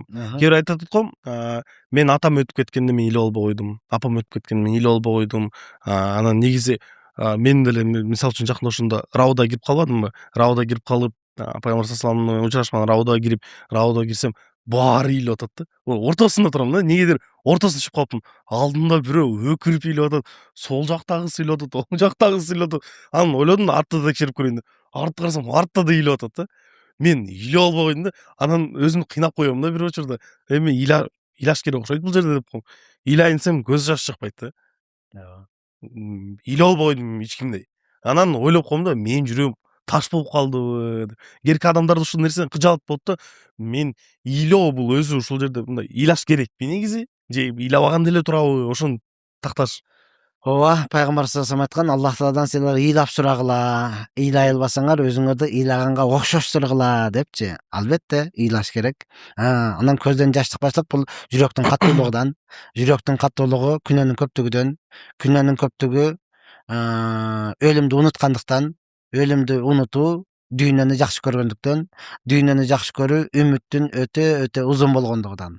Азыр үмүтүбүз өтө узун болуп кетти да. Мына деди мындай кылып, анан мындай кылып койсом жүрө берет элем. Анан мындай кылып эки этаж кылып бүтүрүп койгом да болду эле деп элечи. Андайдан далайыны бүтүлдү, бирок дагы деле ошол бойдон эле жүрөт да. Неге? Үмүтүбүз өтө узун болду. Күнөөбүз көбөйүп кетти. Өлүмдү унутуп койдук. Жүрөк каралып калды. Анан көздөн жаш чыкпастан муз болуп тоңуп калды да. Албетте, бул Аллахтан коркуп ыйлаш бир тамчы эле, бир эле тамчысы дозоктун отун өчүргөнгө күчү жетет да. Ошондуктан пайгамбар салам айтты го, эки көз дозокту көрбөйт. Биринчиси ошол Аллах Тааладан коркуп ыйлаган көз жаш. Экинчиси чегараны коруп, уктабастан өткөргөн көз, эки көз. Бул ыйлаш керек сөзсүз. Аллахтан коркуп, жалгыз элге көрүсүн эмес, Аллахтан коркуп сөзсүз ыйлаш керек. Демек, мен маселемчи, сиз мени жаман эме кылып койдуңуз го? Мен өзүм не деп кантип сезем эми? Сиз кантип сезсеңиз ошентип сезесиз. Сиз сурадыңыз, мен айттым. Тилиңизди тырмаган жокмун. Ооба, ар бир адам именно сиз эмес да, туурабы? Барыбир ар бир адамга тийиштүү, керектүүсүн аласыз дагы. Оораак болот болмосо, бул сүйлөй берет дейсиз. Болду. Же болбосо немеден удалить этип бересиз. Запись болгон жерден удалить этип бересиз. Мен башка маселе да бар да, биздин мен көп байкелерден байкайм да, биздин кыргыз эркектери көбүнчө элдин катарында ыйлап албайт экен да. Караңгылыкка бир бучка такалып ошол жерде туруп ыйлап алат экен. Бул өзү турабы? Мүнөздү көрсөтөт. Сөзсүз ооба. Негизинде жалпы эле элде ошондой. Жалпы эле элде ошондой. Анан сиз айткандай атаң өлгөндө, апаң өлгөндө, же эле банкрот болгондо, сүйгөнүңдөн ажыраганда ыйлаган көз жаш бул башка көз жаш. Аллахтан коркуп, ибадат кылып ыйлаган бул дагы башка көз жаш да булчу. Акыйкый көз жаш жалгыз отуруп Аллах Таала менен сүйлөшүп, ошондон коркуп, күнөөлөрүңдү эстеп ыйлаган чыныгы көз жаш мына ошол. Ал калгандарды көрүп эле жүрөбүз мындай эле да. Эми каяктан көрөйүн, наргындай элебайсыңар бетерек, деп элечи. Мен чын деле бул артисттик деп эле койсо деле боло берет. Себеби көп жерде барып аны көрүп калдым да. Бир жолу апасы өлдү, кайтыш болду, ыйлап атышат, койгула, өкүрбөгүлө. Макул, ооба, көз жаш ыйлайт, мындай сыздап болсун да, жөн эле эми деп эле өкүрө бербей. Деп айтып коюп турам, бирок токтобойт, карап турсам бир адам дарбазадан кирди. Боз үйүнүн ичи деп баштады эле. Жанагы айтып койду. Мен жана келгем айтып кой депчи. Жана келиптир десе эле тып эле токтоп калса болобу? Жана келген болсо эмне болуптур? Сен адамга ыйлап атасыңбы же келген адамга ыйлап атасыңбы сенчи? Анан кой, анан таасир бербейт экен, анан туруп кеткенге туура келди, кетип калдым, болду. Жөн өзүм кыйнабайын депчи. Биз ошондой экен да. Ал өлгөн адамга ыйлаган жок, келген адамдарга ыйлап атат да. Бирок биздин улуу муундагы аталарыбыз, апаларыбыз айтып калат го, кыргызда эзелтеден кошок кошкон, анан ал бул депчи. Негизи кошок кошкон шариятка каршы келбейби? Кошок кошкон шариатка каршы керек. Каршы келет, түздөн түз. Бизде улуу муундагы өздөрү деле чындыкты билбейт алчы. Болбосо улуу муундагы аталарыбыз сакал койгон, Курман жадында элечек менен жүргөн, ушундай узун кийинген, кийин эле Питер 1, Питер 2 келип туруп эле талкалап салды. Ошону да азырчы улуу азыркы айткандарды ортодо эле калды дагы, союзду бир аз көрүп калып эле ошолор эле да. Биз анан арабташып кеттик, орусташып кеттиң, башка болуп кеттиң. Анысы менен иши жок эле, анандай улуу муун деп кимди айтып атасың? Болбосо карасак эле ошол эле Бакай аталарыбыз, Курманжандатка энелерибиз, Манас аталарыбыз бүт бардыгы сакалдуу, бүт бардыгы эле узун кийинген, тебетейчен, апаларыбызды карасак узун кийинген, бүт эски сүрөттөрүнү карасаң ошондой эле да. Анан келип алар улуу муун деп кайсыны айтып атат, түшүнбөйсүң да алардычы. Мыналар мындай экен го десең, ооба эми ал доор өттү да деп эле кайра элечи. Өзүнүн заманасын эле айтып аткан болот да. Кошок кошкон эмес. Албетте урматтаган ошол учурда деле динсиздер болгон. Эми ошол учурдагы кээ бирөө кошок кошуп койгон болсо, ошону алып эле азыр айтып атат да. Ошондуктан эң негизгиси кантсе дагы динге келиш керек дагы кошо кошконду тыйыш керек ал нерсени. Албетте ыйлаган адам жана айткандай жүрөк сыздайт, көз ыйлайт, бирок тил шариатка каршы нерсени айта албайт. Ой, тоо менен асманы менен жери менен деп эле жок нерсени айта бербестен, ооба. Анда деле ал кошо кошкон адам өзүнүн жакын тууганы болсо түшүнөсүң да, сыздап атат дейми депчи. Жок, башка эле бирөөдө акчага алып келип койгон, ол укмуш.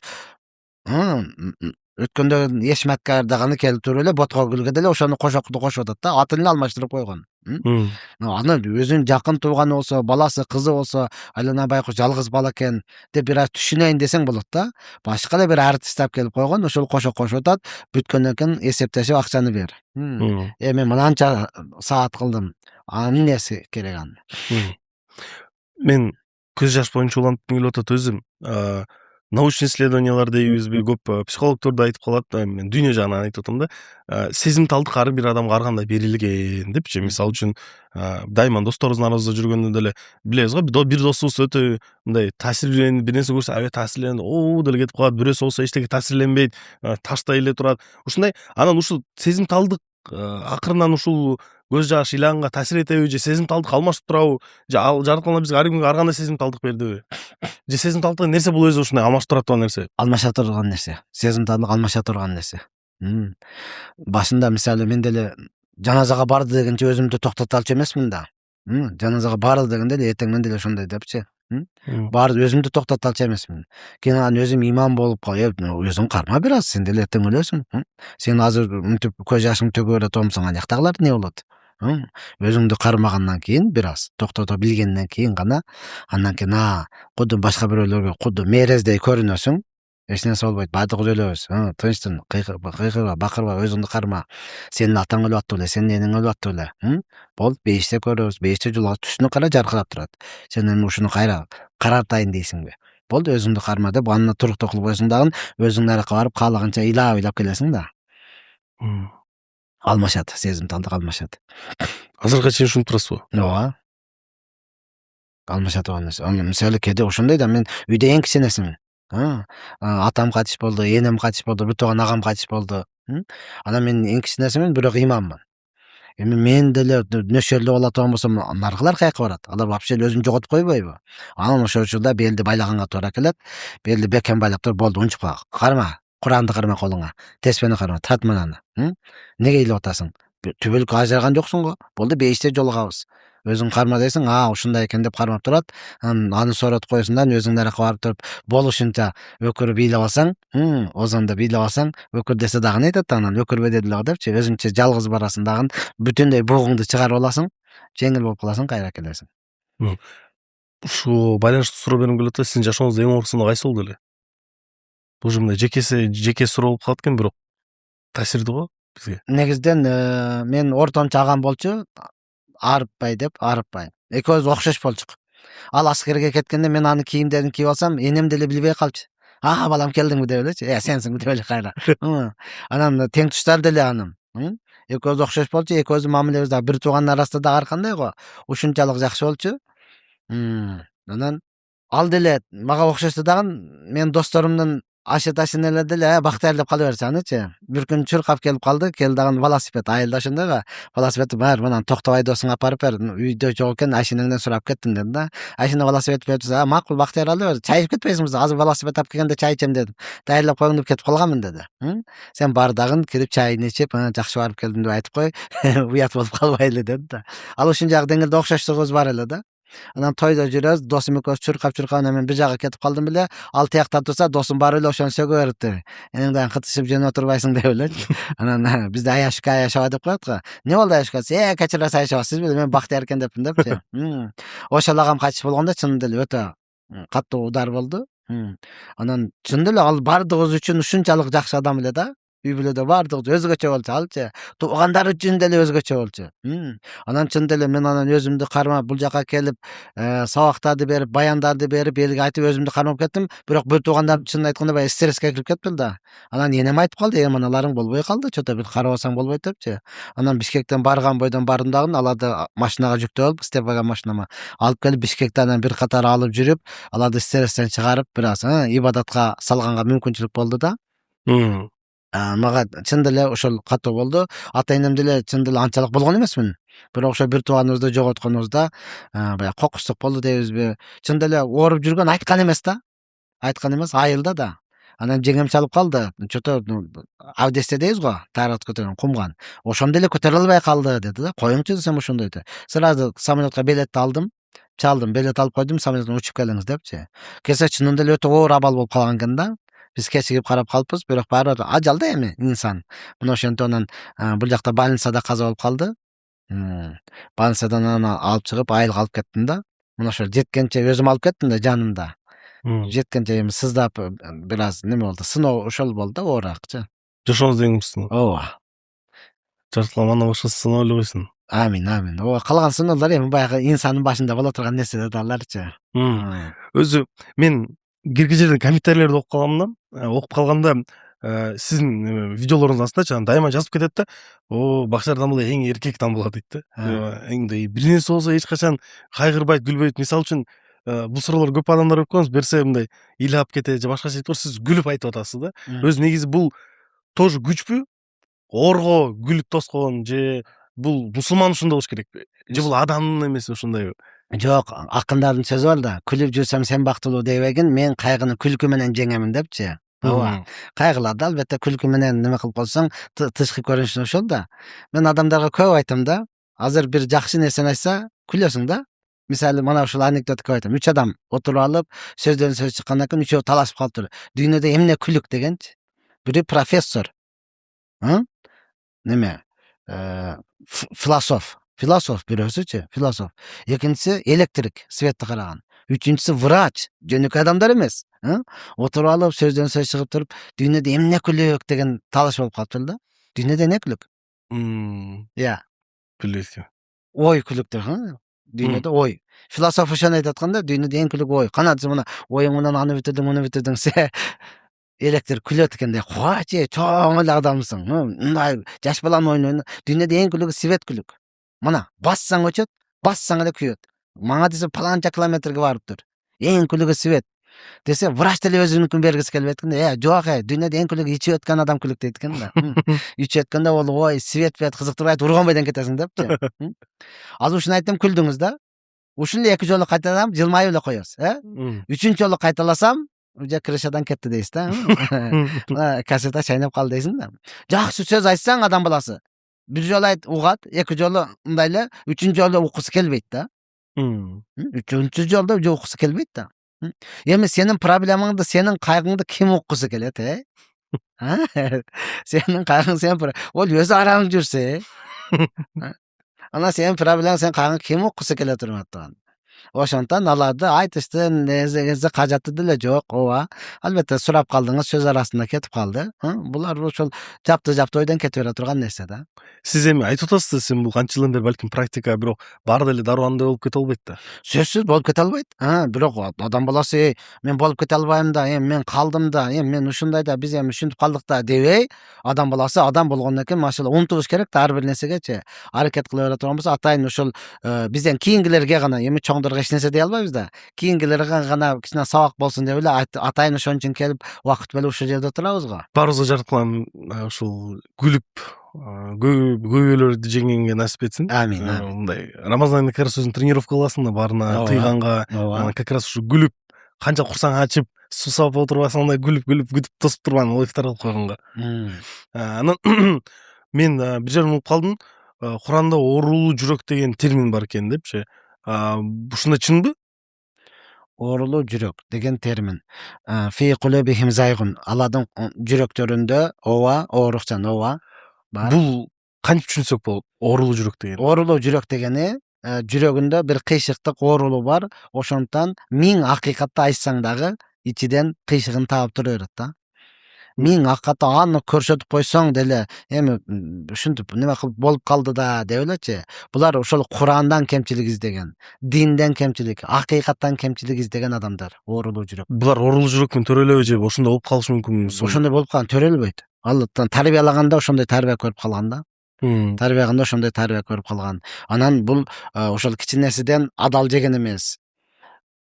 Арам менен чоңойгон, балким зынадан төрөлгөн, мына ушундай да. зынадан төрөлгөн, арам менен кийген арам, жеген арам, ичкен арам, бүтүндөй денеси арам менен чоңоюп калган, буга миң акыйкат айткан менен таасир бербейт. Ар жегеден бир немени таап тура берет. Ооба. Мунафык, эки жүздүү кафырларды Алла Таала Куранда ушундай деген бар термин. Адал арам тамак тууралуу сөз болуп кетти. Эми ырыйык Рамазан айында көбүбүз баягы үйдөн тамактанбай эле көчөдөн ифтар, бирөө ооз ачырган чакырат. Эми ушул жерде бир туугандарыбыз пайда болду, кечээ эле сөз кылып атышты. Мечиттердин баарында ифтарчылык бар, үйлөрдүн баарында ифтарчылык кылат. Анан мисалы үчүн пайгамбарыбыз мискиндердин курсагын тойгоз деген да. Ооба. Биз алардын катарына деле кирбейбиз. Бирок тамактан тамак тандап эле барып дасторконго бааларды берип жүрөбүз да. Анан ал балдар айтып калды. Кул азат кылган өтө чоң сооп болот. Биздин күндүн кулдары бул карызга кул болгондор. Ошолордун карызын төлөгөнү жардамдашсаңар, ошол кул азаттыкка барабардай эле соопко ээ болосуңар деген. Ошол чынбы? Жок. Албетте эми бир адамдын карыздан куткарушулук бул кыямат күнүндө Аллах Субхана Таала негизги куткарганга мен ылайыктуумун, мен татыктуумун дейт Аллах Таалачы. Албетте бул урматтуу тууган, бүгүн сиз айткандай пайгамбарыбыз саллаллаху алейхи вассалам айтты да. Акыркы кыяматка жакын жердин астындагы байлык үстүгө чыгып калат депчи. Бүгүн жердин астындагы байлык үстүгө чыккан учур. Каалайсыңбы, каалабайсыңбы, ушундай сонун заманга жаралып калдык, шүгүр кылыш керек айрананчы. Анан албетте урматтуу тууган, бул мечиттерде болгондо, бул үйлөрдө болуп аткандыгы Рамазан айында гана. Пайгамбарыбыз айткан, Рамазан айында мукмин мусулмандын ырыскысы көбөйтүлөт деген да. Бул акыйкат. Азыр ырыскыбыз көбөйтүлдү. Эртең Рамазан чыксын, эч жерден таппайсың бул нерсеничи. Ошондон буга шүгүр кылыш керек. Тагын машалла мүмкүн болушунча чакырган болсо бериш керек. Албетте орозо ооз ачар кылып атканда дагы бар экен, базарда сатылып атат экен деп эле сатылган баардыгын алып келе бербестен, жок тандап бир аз жалпы орозо кармагандардын оозун ачырып атат, жоопкерчиликтүү менен мына шектүү экен, муну албай эле коелу, мына шектүү экен, дасторконго койбойлу, дасторкондун үстүндө ушундай отурганда баардык адамдар жей турган, баардык адамдар шектенбей, ойлонбой алып кете турган нерсе болуш керек деп ооз ачар кылган адам жоопкерчиликти мойнуна алыш керек. Биз ишкерлердин ой жүгүртүүсү катарчы ишкерлер мындай стратегия менен кыймылдайт го. Айтып атпайсызбы? Рамазан айында ырыскы көбөйтүлөт депчи. Рамазан айында ырыскын көбөйтүп, тоодой чогултуп туруп кийин бир жылга созсо болобу? Жок. Жок, ал сени алып калыш үчүн эмес да. Ырыскы дегенде сен жегениң, жеп туруп чыгарып берген ошол сеники да. О топтоп койгонуң, ийилип койгонуң ал сеники эмес алчы. Ырыскы, менин ырыскым деп кайсысын айтабыз? Мына үстүмдө кийип турам, ушул меники. О үйдө жыйылып турган ал сиздики эмес. Топтоп турган ал сиздики эмес ал. Ал балким сасып кетиши мүмкүн, балким башка эле бирөө жеши мүмкүн. Ошондон Рамазан айында машалла алдыңа коюлду, ошону гана жейсиң. Албетте орозо дагы бул дагы 3кө бөлүнөт. Жалпы адамдардын орозосу. Жалпы адамдардыкы жегенден, ичкенден, төшөк маселеге баргандан эле сактанганы. Биз азыр орозомун дегени менен урматтуу тууган, обедте эле чай ичпегенибиз болбосо, эртең менен жаап атканда, кечкүн ачканда обедти дагы кошо тыгып алып атпайдыбы? Нече? Чындыгы орозо урматтуу тууган, ошол учурда деле бир аз азыраак жеп, өзүңдүн ачка экенин баары туруп жебей коюп, ошол мискиндердин, ошол кедейлердин кадырын билүү деген сөз да. Рызкы боюнча баарыбыз эле Мекка, Мединага эми барып келгендер көбөйдү Кыргызстандын ичинде. Барганда жеке мени таң калтырган нерсе, мисалы үчүн күнүнө миллион адам кирип атат, чыгып атат. Ал киргени чыкканын баары эле ошол миллиондун баары 5 килограммдан, минимум 3 килограммдан хурма финик алып кетип атат үйүнө. Бул мисалы үчүн любой товар Кыргызстанда болобу, бөлөк дүйнө жүзүндө болобу, магазинге кирсең түгөнүп калган учурлар көп болот, мисалы үчүн таппай каласың. Эмнеге Сауд Арабиясында финик ушунчалык мындай кененби, мындай түгү жокпу? Түгү жок. Себеби Меккеге Ибрахим пайгамбар дуа кылган. Я Аллахум, Меккени тыптын шаар кылгын жана түрүлүү мөмө жемиштер менен элини ырыскыландыргын деген дуасы кабыл. Ал Аллахтын казынасы кенен. Ушул жерден билген адам билиш керек да өзүчө. Бул биз акыл менен жүрбөйт да динчи. Аллахтын казынасы кенен. Мадинага пайгамбарыбыз дуа кылган. Я Аллахым, чоң атам Меккеге эмнени сураган болсо, Мадинадагы дагы мен дал ошону тыптын шаар кылгын, түрлүү мөмө жемиш менен ырыскыландыргын. Болду. Ырыскы кенен. Ал жердечи түгөнүп калат деген сезим келбейт ал жерде. Керек болсо бекер берип салат го. Ал сиз айткандай бул 3 килограмм кыргыз 3 килограмм өлүп кетсе албайт да. Ошол 30 килограмм канча апарып жүрөбүз? 30 килограмм болсо, ошонун жок дегенде 15 килограммы курма да. Жок дегенде. Болбосо 20-25ке чейин алат дагы, анан 5-ини калган кийимдерин салат, мына ушундай. Ал дүйнө жүзүгө жетет. Аллах Тааланын казынасынын кенендиги мына ушул жерде турат. Ошондон Аллах Таала Куранда айткандай, рызкың туурасында сен ойлонбо, мына рызкыны мен берем. Сен ибадатыңды кыл депчи. Пайгамбар саллаллаху алейхи айткан, эгерде силер чыныгы тобокел кылышыкта тобокел кылганыңарда Аллах Таалага, Аллах Таала канаттууларга кандай рызкы берип аткан болсо, силерге дагы дал ошондой кылып бермек. Канаттууларга кылсаң, тагду химасан атары хабитанан. Эртең менен ачка учуп кетет, келгенде курсактары тоок келет да канаттууларчы. Үйүп койгон, жийип койгон эч нерсеси жок да. Ошол деле көбөйүп атат. Ошол деле баласын карап атат, жумурткалап, 5-6 жумурткадан бар. Анча мындай 2-1 болуп калбаса, калганда толтура. Ошол деле көбөйүп атат. Ошондой тобокел кылганыңарда мен рызкыны силерге төгүп бермекмин дейт да. Азыр сиз биздерде имандуубуз, бирок ага болгон толук ишеним жок да. Кайра эле иштеш керек да. Азыр 10 сомуң жок болсо, маршруткага албайт да, туурабы деп элечи. Кантип барасың, туурабы деп эле кайра эле акылыбызга сала беребиз да. Мен жакында бир ошол ой жүгүртүп бир сонун ойго келдим да. Биздин динибиздеги мыйзамдар башка адамдарга өтө таң калыштуу көрүнөт экен да. Негизинен мындай акча байгың келсе акчаны сарпта дейт экен да. Көп акча берсең ошончолук көп байыйсың дейт. Мисалы үчүн ошол үйлөнсөң байып кетесиң деп мындай айтканда правилалар логикага противоречие болот да көбүнчө. Анан биз мындай чындап эле ненормальный көрүнөбүз. Башкалар булар акчасын берип атса кантип байыйт, бул акчасын азайтып атат да берген сайын депчи. Анан мындай ой келди. Жарыктын ошондо мындай именно мыйзамдар ушундай кылган биздин иманыбызды, тобокелчилигибизди текшериш үчүнбү же эмне үчүн? Албетте сиздин иманыңызды текшериш үчүн, чыныгы Аллах Таалага болгон ишенимиңизди бекемдеш үчүн. Аллах Таала Куранда вада берген. Силер 1-ди берсеңер мен 10-ду берем, 10-ду берсеңер 100-дү берем. Мен көбөйтүп берем деп Аллах Таала вада берет. Шайтан вада берет, жок, бербе, кедей болуп каласың, бербе, ачка каласың. Биз көбүнчө шайтан жакка ыктайбыз да. Албетте, Али разияллаху анху дегиле пайгамбар саллаллаху алейхи айткан, дин бул акыл менен жүрбөйт. Куран хадис накыл менен жүрөт да. Куран хадис менен. Биз сиз айткан логикаңыз, лайк фактар бу динге иштебейт болчу. Лайк факт мындай кылсаң өлгөндө кел мени айтып аласың, андай жок да. Логика мындай, андай жок диндечи. Бул акылыбыз иштебей калат агачы. Биздин акылыбыз дагы чектелүү да. Биздин акылыбыз дагы чектелүү урматтаган. Анан көргөн көзүң деле алдайт да, кедечи. Көргөн көзүң алдайт го. Мен азы көрдүм деп айтып атат. Жок, көзүң ошондой көргөн болушу мүмкүн. Бизде сөз бар, аңдабаганга төө көрүнбөйт дегенчи. Кээде төөдөй нерсени деле көрбөй кетесиң да. Байкабай калгансың да сен. Оюң башка эле жакта. Жок, азыр киргенде жок болчу. Мен келгениме 2 саат болду, мен коюп кирдим го. Деп эле кирип көргөзсөң, байкабай калыпмын. Неге анын ою башка эле жакта да. Ошондон Куран акыйкатта мына ушундай. Биздин акылыбыз ага сиңбейт. Эгер Аллах Таалага ишенип ошого тобокел кыла турган болсоңуз, Аллах асонда сонун. Ол Куран уякта турсун, өзүбүздүн жеке жашообузга адамдар таң калып карагандар болго. Кантип эле депчи. Айла жоктон акыркы варианты ушуга келет. Булар наша менен иштейт деп элечи. Акыркы варианты ушундай, булар уяка неме кылып койгон да деп элечи.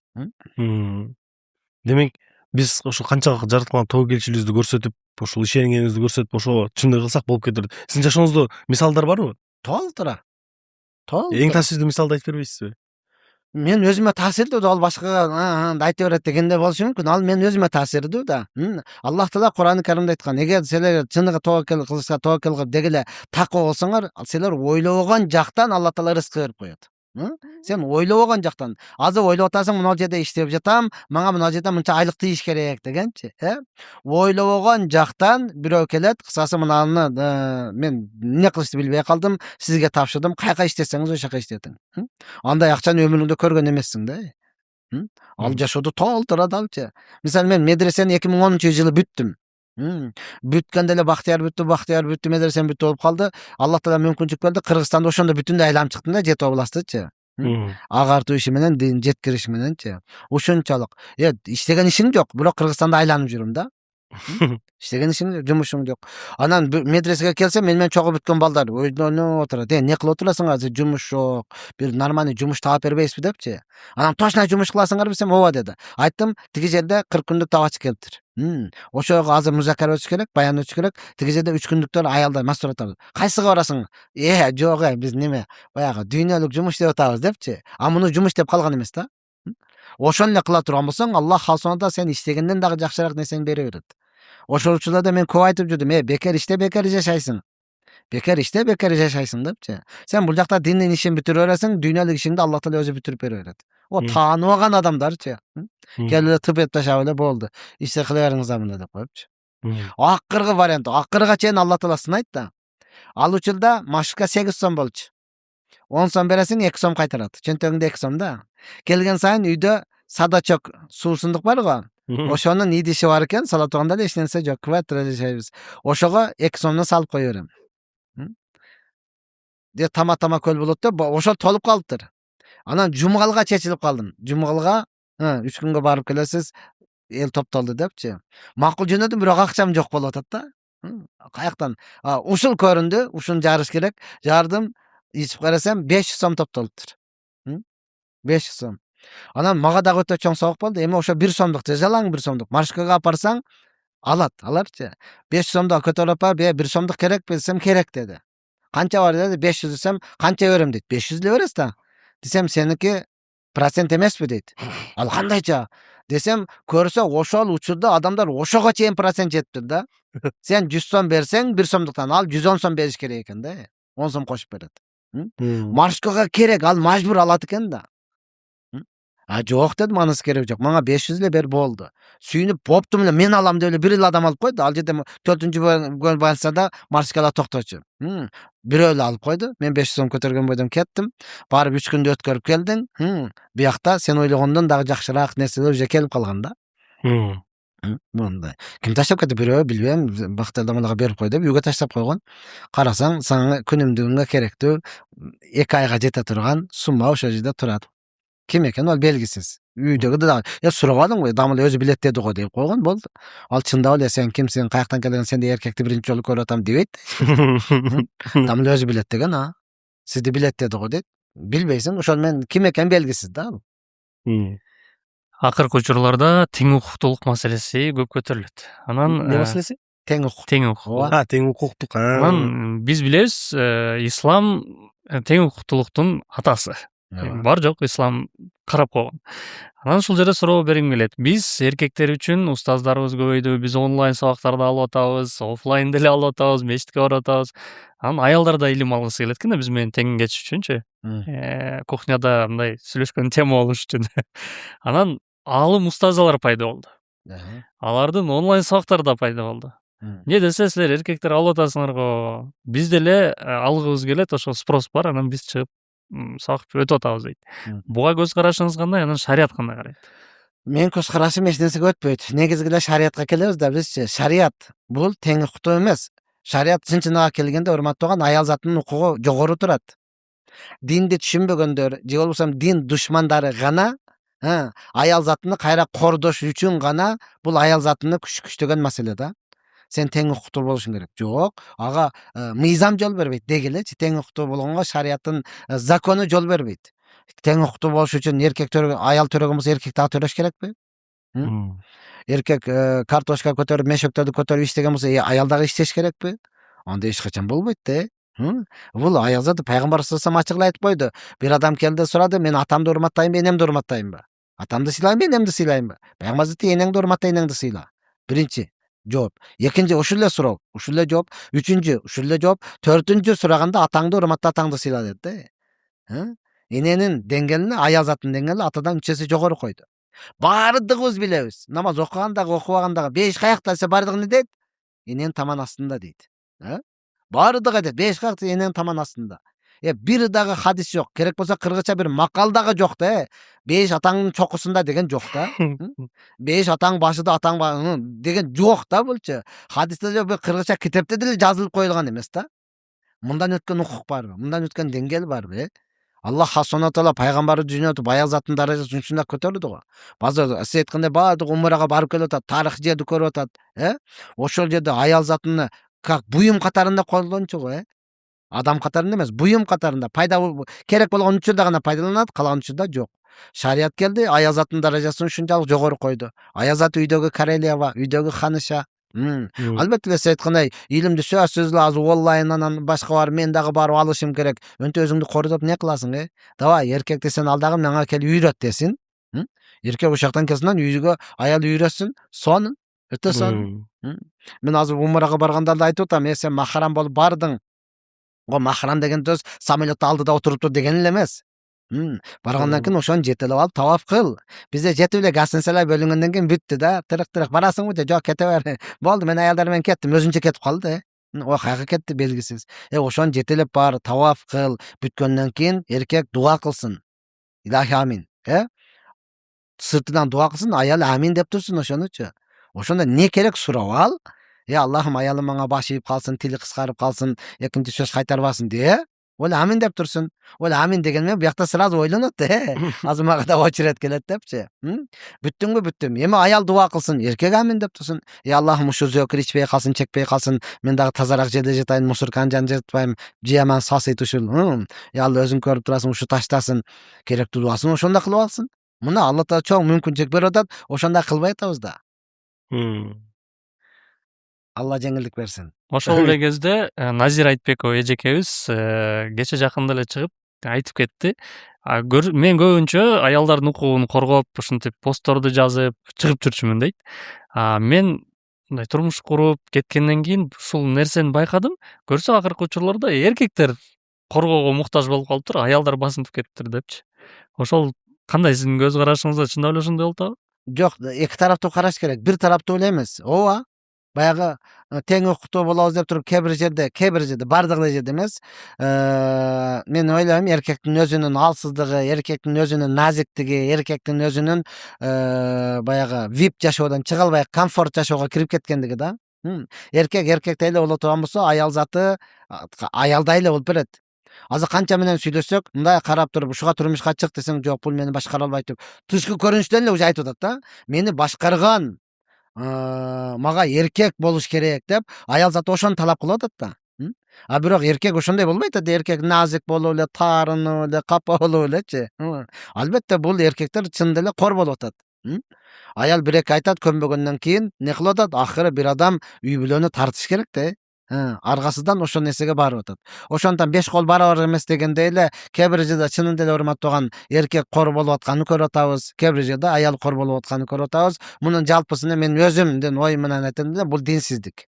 Бул динсиздик. Бардык динге келип, эркек өзүнүн ордуну билип туруп, эркектей болуп туруп, камчысын көргөзүп тура турган болсо, аял затынан көбүнчө отуруп сүйлөсөң билесиң да. Не десең, башкара албайт, чечкиндүү эмес, бирөөнүн айтканы менен жүрөт. Мага мындай эркектин не кереги бар дейт да. Чынында эле карасаң, сиз айттың, анан мен кылайын деген эркектер да. Сен эркексиң го, сен чечкиндүү бол. Аял заты баш ийип бергенге даяр биздечи. Биз шүгүрчүлүк кылышыбыз керек. Биздин аял затынын табиятында бар, кичинесинен баягы фундамент деп коебуз го, бар, эркекке баш ийейин деген эле аялдар да. Бирок башкарайын деген эркек жок болуп атпайбы? Бул деле ошолорго кошулуп алып эле аялы нары басып, бери басып, өзбек туугандар айтмакчы, аянын китинен күн көрүп жүрөбүз дегендей, аянын артыдан эле күн көрүп жүргөн адамдар. Андай болбош керек да. Эркек эркектик табиятыга келе турган болсо, бизде Кудайга шүгүр, эжелерибиз, апаларыбыз баш ийип бергенге даяр. Бакчадан улам, өзү негизи биз көп проблемаларды көтөрүп атабыз да. Айтып атабыз, кандай болуп атат, мындай болуп атат, тигиндей болуп атат деп, анан балким көпчүлөр да мындай эме болуп кетти, депрессияга кетип калды да. Азыр өтө оор экен амал депчи. Өзү күндөн күнгө өзүн өстүрүүгө кандай кадамдар бар? Балким сиз да өзүңүздүн жашооңузда бир мен байкадым да, көбүнчө дамбаларымын өзү лайфхактар бар экен, эртең туруп бир дуалары, өзүнчө зикирлери бар экен. Ошол аркылуу күндөн күнгө мындай иманды күчөйткөнгө, үстүртөдөн иштөөгө ушундай жакшы болгон кадамдар кайсы? Бизге бөлүшүп кетпейсизби? Ооба. Халал лайфхак деп. Ар кимдики ар кандай, анан неме да, биз деле инсанбыз да барыбырчы. Кудайга шүгүр, Аллах Таала илим берди, бир аз болсо дагы окудук, элден обочолон көзгө көрүнүп калдык. Бирок ошондой эле баары периште эмессиң. Туруп кадимкидей эле алсырайбыз кадимкидей элечи. Үйдөн чыккың келбей калат. Жамаатка баргың келбей калат. Даватка чакырып, бир кечке баянга чыгарса, жок, бошобойм, башка жака чакырып койгон деп айткың келип калат. Мына ушундай да. Анан албетте бул нафси. Нафси бул жеңилдикти гана каалайт. Себеби адам атабыз бейишти көрүп калган, биздин рух дагы бейишти көрүп калган да. Бул адам баласына эч нерсе жакпайт. Күн ысып кетсе, күн ысып кетти, жамгыр жаабайбы дейт. Жамгыр жааса асмандын тешилип калганбы, эми токтобойбу дейт. Бул ушундай да, булчу. Ошон үчүн албетте адам баласы пайгамбар саллаллаху алейхи ва саллям айтты, күндөн күнгө өсүп турган адам гана ийгиликке жетти. Бир күнүң экинчи күнгө окшош калат болбосо халак болдуң, жок болдуң депчи. Эми ар бир адам албетте пайгамбар саллаллаху алейхи ва саллямдын күнүмдүк дуалары бар. Өзүңө дем салып турушуң керек. Сөзсүз ихлас, фалак, настарды өзүңө дем салып, анан Ясинди окуп тура турган болсоң, муктаждыктарың өзүдөн өзү чечиле берет. Сен бүтүргөндөн дагы жакшыраак болуп бүтө турганчы. Мына ошондой ар бир адамдын өзүнүн жекече амал деп коет. Жекече амалдарды кылып үйрөнгөн жакшы болот. Мен өзгөчө айтат элем, баардык эле сиз айткандай оору, депрессияга кирип, дем салып бересизби деген адам да. Алла Таала Куранды бардыгыбызга берген. Бир эле молдолорго, имамдарга, муфтилерге эле сен өзгөчөсүң, калгандары бардыгы окубасын, только сен эле окуптур деген эмес. Алла Таала Куранды бардыгыбызга берген. Ким канча ала турган болсо толугу менен жетет. Ошондон ар бир адам өзү үйрөнүш керек да. Бирөөгө көз каранды болгон келбейт го, Ошондой эле Куран окуганда да көз каранды болуп эмне кылгың келет. Өзүң окуп ал, өзүң аракет кыл, өзүң үйрөн, тилиң келет, бардык нерсеге келет. Адам баласын Алла Таала ушунчалык башкача кылып жараткан адам баласы. Өтө тез өзгөрө турган дагы адам баласы, өтө тез бузула турган дагы адам баласы да. Мынчалык өзгөрө турган эч нерсе жок. Бизде плов жеп, үстүгө шакарап аралашып калган болсо не дейт? Була эртең менен кечен айнып калат дейт, муну жеп коюш керек, эртең менен кечен айнып калат. Неге шакарап аралашып калды, пияз аралашып калды дейт да. Бул эртең менен кечен адам баласы турган жерден айныйт да. Кандай стенсоптарыңыз жакшы? Эмне жатасың? Десең эле сразу башкача да, Түсүңдү эле өзгөртүп эле, тонуңду эле өзгөртө койсоң, адам баласы сразу өзгөрөт да. Жылмайып туруп эле кабагыңды салып туруп, эмне жатасың десең эле башкача сезимдүү болуп калат да. Нормальный болой деп элечи. Ошондон мына Рамазан келди, алхамдулилла. Өтө чоң мүмкүнчүлүк адам баласы өзгөргөнгөчү. Азыр орозо кармаган бардыгы өзгөрдү азыр. Өзү билсе дагы өзгөрдү, билбесе дагы өзгөрдү да. Демек болот экен да. Элестет, уже 3 күн, bir gün 3-cü күнү кармадык, Saat 5'te туруп тамак жеш. Өзгөрдү да. Saat 5'te туруп, неге тамак жейбиз? Эртең Рамазан чыккандан кийин ушинтип ойготуп көрсүнчү аялың. Туруп тамак пиширдим жесең, сен нормальный элесиң, макул элесиң, жайды эле, эмне болгон сага деп баштайсың да сүйлөнүпчү. Азыр болду, бардыгы өзгөрдү да, орозо кармаган бардыгы, өзү билсе дагы өзгөрдү, билбесе дагы өзгөрдү. Себеби неге деп жанында суу турат, даяр, ичейин дейт, бирок ичпейт. Суусады, даяр, күчү жетет, акчасы да бар, өзүнүкү, бирок ичпейт. Неге? Өзгөрдү бул. Болсо чарда шашып атат, тез жетиш керек. Өзгөрдү. Тарабыга барып атат, өзгөрдү. Эртерээк укташ керек, саарлыкка турат, өзгөрдү. Демек өзгөрсө болот экен да. Өзгөрсө болот экен. Ар бир адам жакшыга жаса болот экен. Жо, мен чекпесем башым ооруйт, бир нерсе жетпегендей болуп атат. Орозодо чекпедиң го? Араң чыдап атам. Демек чыдасаң болот экен да, өлбөйт экенсиң да. Аяга дагы чыдап кетсең болот. Болду деп чечим чыгарган болсоң. Чечим чыкты, Рамазан келди, орозо кармайбыз деген чечим чыкты. Болду, саарлыкка туруш жеңил болуп атат, кечке чейин тамак ичпештик жеңил болуп атат, тарабыга 20 ракат окуганга жеңил болуп атат, Куфтан эле эмес, куфтандан кийин 20 ракат кошуп окуп атабыз. Рамазан чыккандан кийин вообще мындай топтой албайсың да. Келгиле чакырып деле, төбө союп деле 20 ракат оку деп кой, жөнүнө кой. Мен анчалык таква эмесмин деп ачык эле айтат бетиң элечи. Акча берсең деле келбейт. Акча берсең деле келбейт, жакын биякта нормальный болуп атат. Ошол жака баргандарга берип кое берчи депчи. Демек адам баласы өзгөрсө болот экен. Ооба. Рамазан айында өзгөрсө болот. Негизи ушул уже өзгөрүп, жүрөгүнө ниет кылып, мен көбүрөөк сооп иштейм деген адамдарга ушул ыйык Рамазан айында кайсы амалдарды кылса көбүрөөк сооп топтой алат? Рамазан айында берешендикти көбүрөөк кылыш керек. Ооз ачырыш керек. Ооз ачырганда сөзсүз курсагын тойгозо эле эмес. Кече мен жолдо келет көрүп калдым, машалла. 0,5 суулар бар го, таркатып атат. Курмадан көп эмес, 2-3 туктан эле пакетке салып коюптур. Таркатып атат. Мына берешендик. 2-3 тук көп эмес, Макул сен бир эле 3 тук кылып кой. Жолда пробкада канча адам турат да, жетпейчи. Мүмкүнчүлүк берешендикти көбөйтүш керек. Пайгамбар саллаллаху алейхи Рамазан айында өтө берешен болот эле. Муну көбөйтүш керек, анан Куранды көп окуш керек. Себеби Рамазан айында Куран түшкөн. Ошо Рамазан айында окубасаң, анан кийин жок, окуй албайсың. Рамазан айында Куранды көбүрөөк окусун, берешендикти кылсын. Бул жетиштүү ол. Жетиштүү эмес, дагы кыла турган нерсе толтура. Таравих. Таравих ансыз деле барып атат да таравихчи. Себеби барып атат, имам эле окуп атат, бул аркада эле турат, эмне экенин билбейт эле өзүчү, кайсы сүрөнү окуп атат, каяка жетти билбейт. Бул адам баласыга өтө жакшы. Фарыз аткарды деген сооп алат Рамазан айында. Пайгамбар саллаллаху алейхи вассалам айтты, бир фарызды аткарса, 70 фарыз аткарды деген сооп алат. Фарыз аткарса. Фарыз эмес, нафил аткарса, бир фарыз аткарды деген сооп алат. Азыр 20 ракат таравих, сүннөт, нафил деген менен бул 20 ракат фарыз окуду деген сооп алып атат булчу. Бир айда ошо канча көбөйүп кетип калат, Канча көбөйүп калат. Азыр эми кара, 1 сом берсең азыр, зекет берди деген сооп аласың. Садака эмес, зекет берди деген сооп аласың да. Нафил да, садака нафил. Бирок Рамазан айында берсең, зекет берди деген сооп аласың. Буга болбосо элдин баары акчасын берип жибербесин? Бере берсин. Рамазан айында бере берсин. Ол баары берешендер олар башка эле. Бербеген адамга 1000 айтып эле алдыга апарып көргөзүп койсоң деле анан болбой калсачы деп бере берет. Ошондой бербеген адам ансыз эле бербейт, ооба. Берген адам муну айттырбай эле берип келет да. Адамдар көпчүлүгү таң кала берет го, Меккеге келип бербейм, ошондой тияка эле берсе болбойбу депчи. Берген адам ансыз эле берип атат. Бербеген ансыз эле бербей жатат. Анан азыр Рамазан айында зекетти бере турган болсо, 70 жылдан бери зекет берип келе жатат деген соопталат. Мүмкүнчүлүк да. Зекет жылына бир эле жолу да. Бир эле жолу фарз. Эми ошону берип койдуң Рамазан айында, 70 фарзды аткарды деген. Демек 70 жылдан бери берип келе жатат деген сооп алат. Алла Таала өтө чоң мүмкүнчүлүк берип атат. Мындай мүмкүнчүлүк дагы качан келет, Алла гана билет. Ошондон бере бериш керек. Албетте, астыңкы колго караганда үстүңкү кол жакшыраак. Суроочуга караганда берүүчү жакшыраак. Алла Таала берешендерден, берүүчүлөрдөн кылсын. Бардыгыбызычы суроочулардан кылбасын. Анан Аллахтан сураш өтө жеңил, инсандан сураш азап да. Ол ойлоп атат да, менен сурап келиптир, же сен сүйүн, сен кубан, именно сага ишенди ошончо адам арасынан. Болсо бер, машалла. Болбосо жылуу сүйлөп кой, өтө сонун. Мусулмандардын эң көйгөйлүү жана эң оор элеми бул зекет жана садака. Анан садака фитр тууралуу дагы, анан зекет тууралуу дагы сурап кетким келет. Кимдерге берилет? Себеп дегенде садака фитрди мечитке барып берип койсо болобу жана мечит өзүнө жумшаса болобу аны деген суроо. Өтө орчундуу суроо бердиңиз. Баягы бүтүндөй талкуу болуп туруп, парсапос болуп суракка чакырыла турган суроо да. Машалла. Садака, орозо фитр, Рамазан айында турабыз, албетте урматтуу пайгамбар саллаллаху алейхи айткан, орозо фитрди бермейинче орозосу кабыл болбойт деген. Орозо фитрди беришибиз керек ар бирибиз. Бирок бергенде кимге? Өтө орчундуу суроо. Колунда жок кедейлерге. Мен имам болуп турган учурда 13 жыл Киркам мусулманда имам болуп турдум. Имам болуп турган учурда ар жумада айтат элем, мечитке алып келип салба. Мечитке алып келип салба, өзүң апарып бер.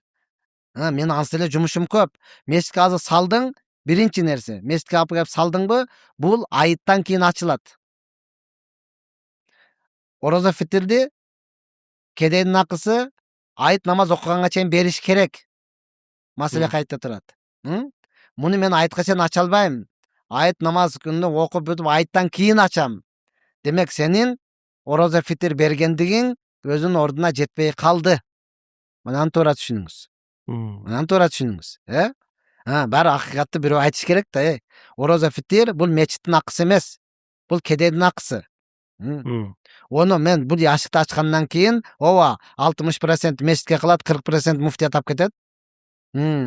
Ошо 40%, 60%ти мен мечитке иштете албаймын. Мечиттин казан аягы жок экен, табыты жок экен, анан неме жок экен, ремонт кылып коелу. Жок. Бул мечиттин акысы эмес. Бул элдин акысы. Мен кедейлерге таап беришим керек. Ошон үчүн мен Киркомдо имам болуп турган учурда орозо киргенден баштап туруп арыз кабыл алам.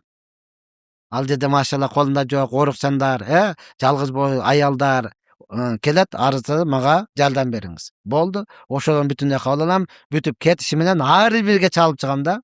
Келиңиз, акыңызды алып коюңуз. Эми ошо кегече мен ал жерде күтүп отурушум керек да. Бекерчиминби, ишим жокпу? Ошон үчүн айтам, мечитке алып келип салба, өзүң апарып бер. Кедейди табабыз. Акча менен беребиз, неме беребиз, анда суроолордун баарын тактап салат. Анфал фукара. Кедейлерге эң пайдалуусу акча. Акча менен бериңиз. Бул жерде мен эме Анан зекет. Зекет дагы бул неге ата энеңе бере албайсың, чоң ата, чоң эне, таята, таяталар бере албайсың, балдарыңа небере, чебере, кыбыра, шубыра аларга бере албайсың. Бир туугандарыңа бере аласың. Кедей болсун бир туугандарыңа бер, жакындарыңа бер, кошуналарыңа бер. Бул ошолордун акысы. Зекетти ошондо мисалы үчүн мен ачып карайын. Муфтият садака фитр дегенчи будай 1,5 килограмм өлчөмдө экен, 60 сом. Бул ошо бир адамга ошону берсе болот деген Ооба. салыштырмада. Un менен берем десеңиздер 90 сом. Арпа менен берем десеңиздер 100 сом. Мейиз менен берем десеңиздер 880 сом. Курма менен берем десеңиздер 1200 сом экен адамга. Зекетте кирип караса алтын 1 грамм 8500 сом дейт. Бул ошон 8500 сом берилиш керек кандай болуп калат? Зекет кантип берилет? Жок, 85 граммдан да 40тан бирини бересиз. 40тан бир байлыгын Байлык. Мисалы акча менен болгондо 300 миң сом болсо бай болуп эсептелет. 1 жыл болду. Ошону канча акчаң бар? 300 миңден ашкан. Ошону 40ка бөлөсүз, бир бөлүгүн сразу бересиз, болду. ошол жетиштүү. Ошол жетиштүү. 39 саңга калсын. 39 саңга калсын. Бир эле бөлүгүнү бер, болду. Ошо менен берилген болуп саналат. Берилген болуп саналат. Машалла. Ооба, 40тан бери. Анан орозо фитр боюнча дагы айтам, бул мечиттин акысы эмес. Бул кедейлердин акысы. Мечиттин яшыгына салба онучу. Имамдарды кыйнайсың. Анан кээ бирөөлөр мечиттин эшигине алып келип сал дейт. Демек ал имам эмне кылат? Демек кедейлер көбүрөөк, арыз жазгандар көбүрөөк, ошого бергенге мүмкүнчүлүгү бар. Демек ага берсеңиз болот. Мисалы мен киркомдо имам болуп жүрдүм. Менде өтө убакыт жок да. Мен деле элге окшоп айттагым келет, туугандарга баргым келет, айттын шарафаты менен. Бирок ал күнү яшыкты кооруп отурушуң керек да. Уурукеле бурдап кетет бизде. Анан ал ачылгандан кийин акчаларын бүтүндөй бөлүп, ага телефон чалсаң, ал башка эле жакта жүрөт да, ал кишичи. Кемсең, неге чалып атасың деп кайра сени урушат да. Мен мечиттин имамы, Бактияр, арыз жазган экенсиз, сизге акча бөлүндү. Эртең барам деп коет. Өлдү да, эми эртеңге чейин күтүшүң керек да анда. Мына ушундай. Бизде ушундай адамдар бар, акча берип деле жаман көрүнөсүң да. Берип деле жаман көрүнөсүң. Мына ушундай. Бирок азыр заманбап болуп калбадыбы? QR коддорду коюп койду, мисалы үчүн QR код менен которгула дейт. Ал деле ошол айттан кийин жыйынтыгы чыгып, айттан кийин берилет экен да демек. Сөзсүз, ал жака кылсаңыз ошондой болот.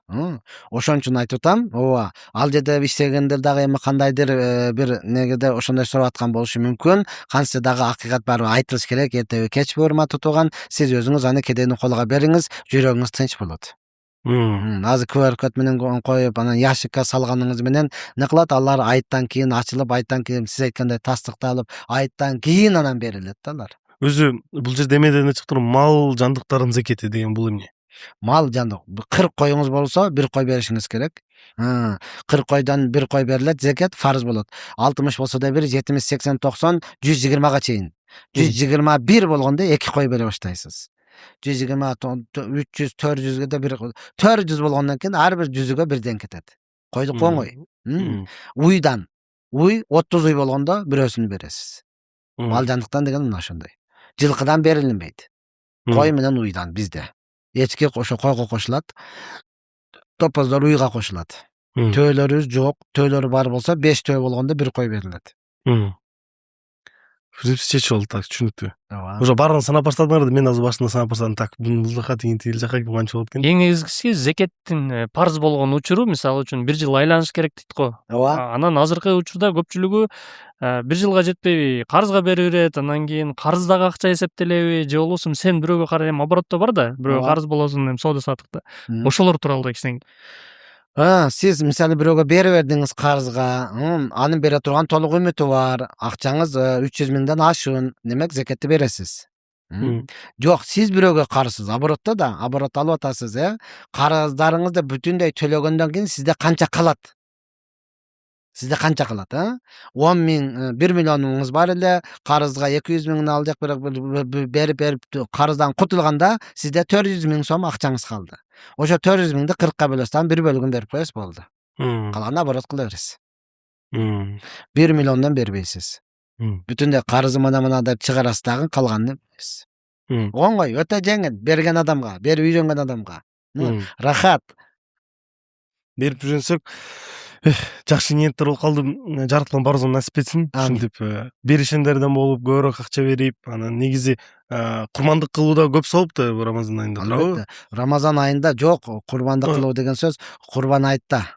байларга. Курбан айта. Рамазан айында оозачар кыласыз. Албетте урматтаган ушул оозачарды эми кой союп кыласызбы же жөнөкөй эле чакырып кыласызбы? Ал өзү эркиңиз. Анан курбандык чалыш бул курбан айтта. Пайгамбар саллаллаху алейхи айткан, ким курбандык чалууга күчү жетип туруп курбандык чалбаса, ал биздин мечитке келбесин деген. Вот ошондуктан тырышпай эле бар боло турган болсо курбандыкка чала бериш керек. Аны кезеги келгенде айтабыз, андагы сооптору өзүнчө, Хорошо. Бактар мырза, биз жетип 1,5 сааттай сүйлөшүппүз. Узак менимче азыр ифтарды күтүп отургандарга да убакытын раса эме кылып койдук, сокращать этип койдук, уже орозо ифтар жактап калды. Эми ушунча көрүп туруп анан биздин көрүүчү жактырууну баспаса мунун бети жок деп айтып койсо болобу? Ушунча биздин оор соопторду алып пайда алып туруп анан биздин акыбызды бербей кетип калышы мүмкүн. Жактырууну басканын унутуп калган. Сиз да бир айтып коюп ушуп койбойсузбу? Жок, мен алардын кыяматка жакын ушундай. Акысını бергиле, өзүңөрдүн акыңарды да Аллахтан талап кылып алгыла дейт. Мен негизи эле жашоодо ушул нерсени жактырбайм. Бирок бирде баягы ошондой YouTubeга чыгып жүргөндө деле подписка кылып коюңуз, анан катталып коюңуз, анан ошол нерсени жактырбайм. Ооба, ар ким эркин темасы. Ооба, жактырган адамды ол айтпасаң деле подписка басып туруп жаккан адам баса берет. Жакпаган нерсе карап коюп туруп, эмне деп коет, баягы тилемчи дегенде. Кыскасы мына ушундай заманбап тилемчилер булар сурашын жолун үйрөнүп алды деп, ол баары комментарийга жаза берет. Ошондуктан эркин тема. Машалла, кимге жакты көрсүн.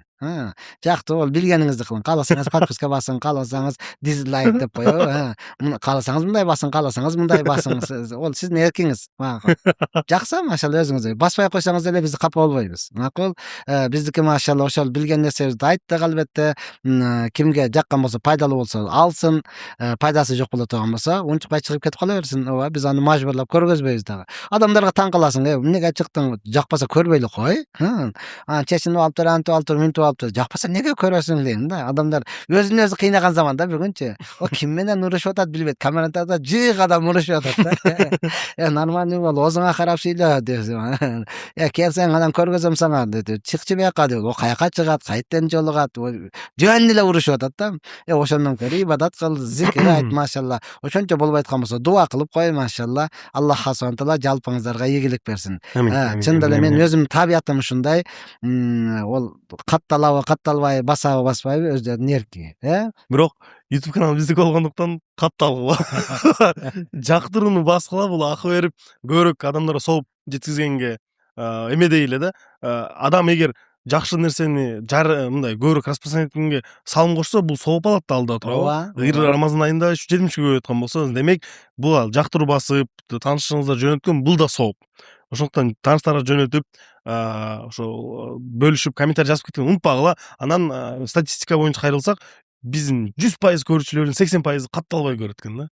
Ой, эмне көрүп жүрөсүңөр катталбасаңыздар? Раз уж көрүп жүрөт экенсиздер, бир кнопкага басып койгула, катталгыла. Анан эң башкысы ыйык Рамазан айы өзгөрүүлөрдүн убактысы экен.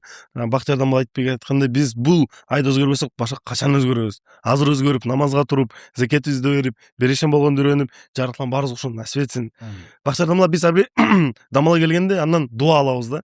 Кону биздин көрүүчүлөрүбүзгө, өзүбүзгө бизге бир дуа бериң, ошо менен бүт. Амин. Аллах субхана жалпы машгур болгон иштериңиздерге ийгилик, тапкан нерсеңиздерге береке, үй бүлөңүздөргө тынчылык берсин. Аллах таала көрө албаган көздөрдөн, жаман сөздөрдөн өзү сактасын. Аллах субхана таала ар бирибиздин кылган ибадатыбызды толугу менен кабыл кылып, өзгөчө Аллах таала сиздердин подписчиңиздерди көбөйтүп берсин.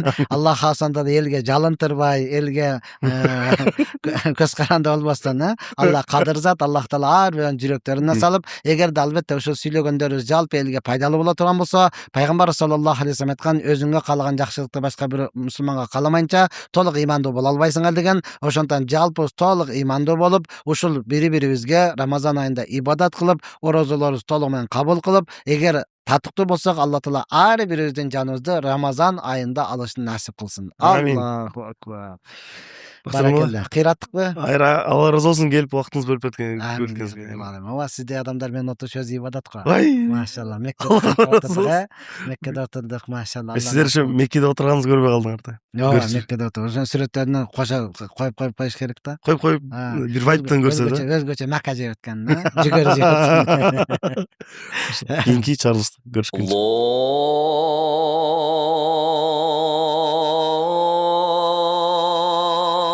Allahu akbar,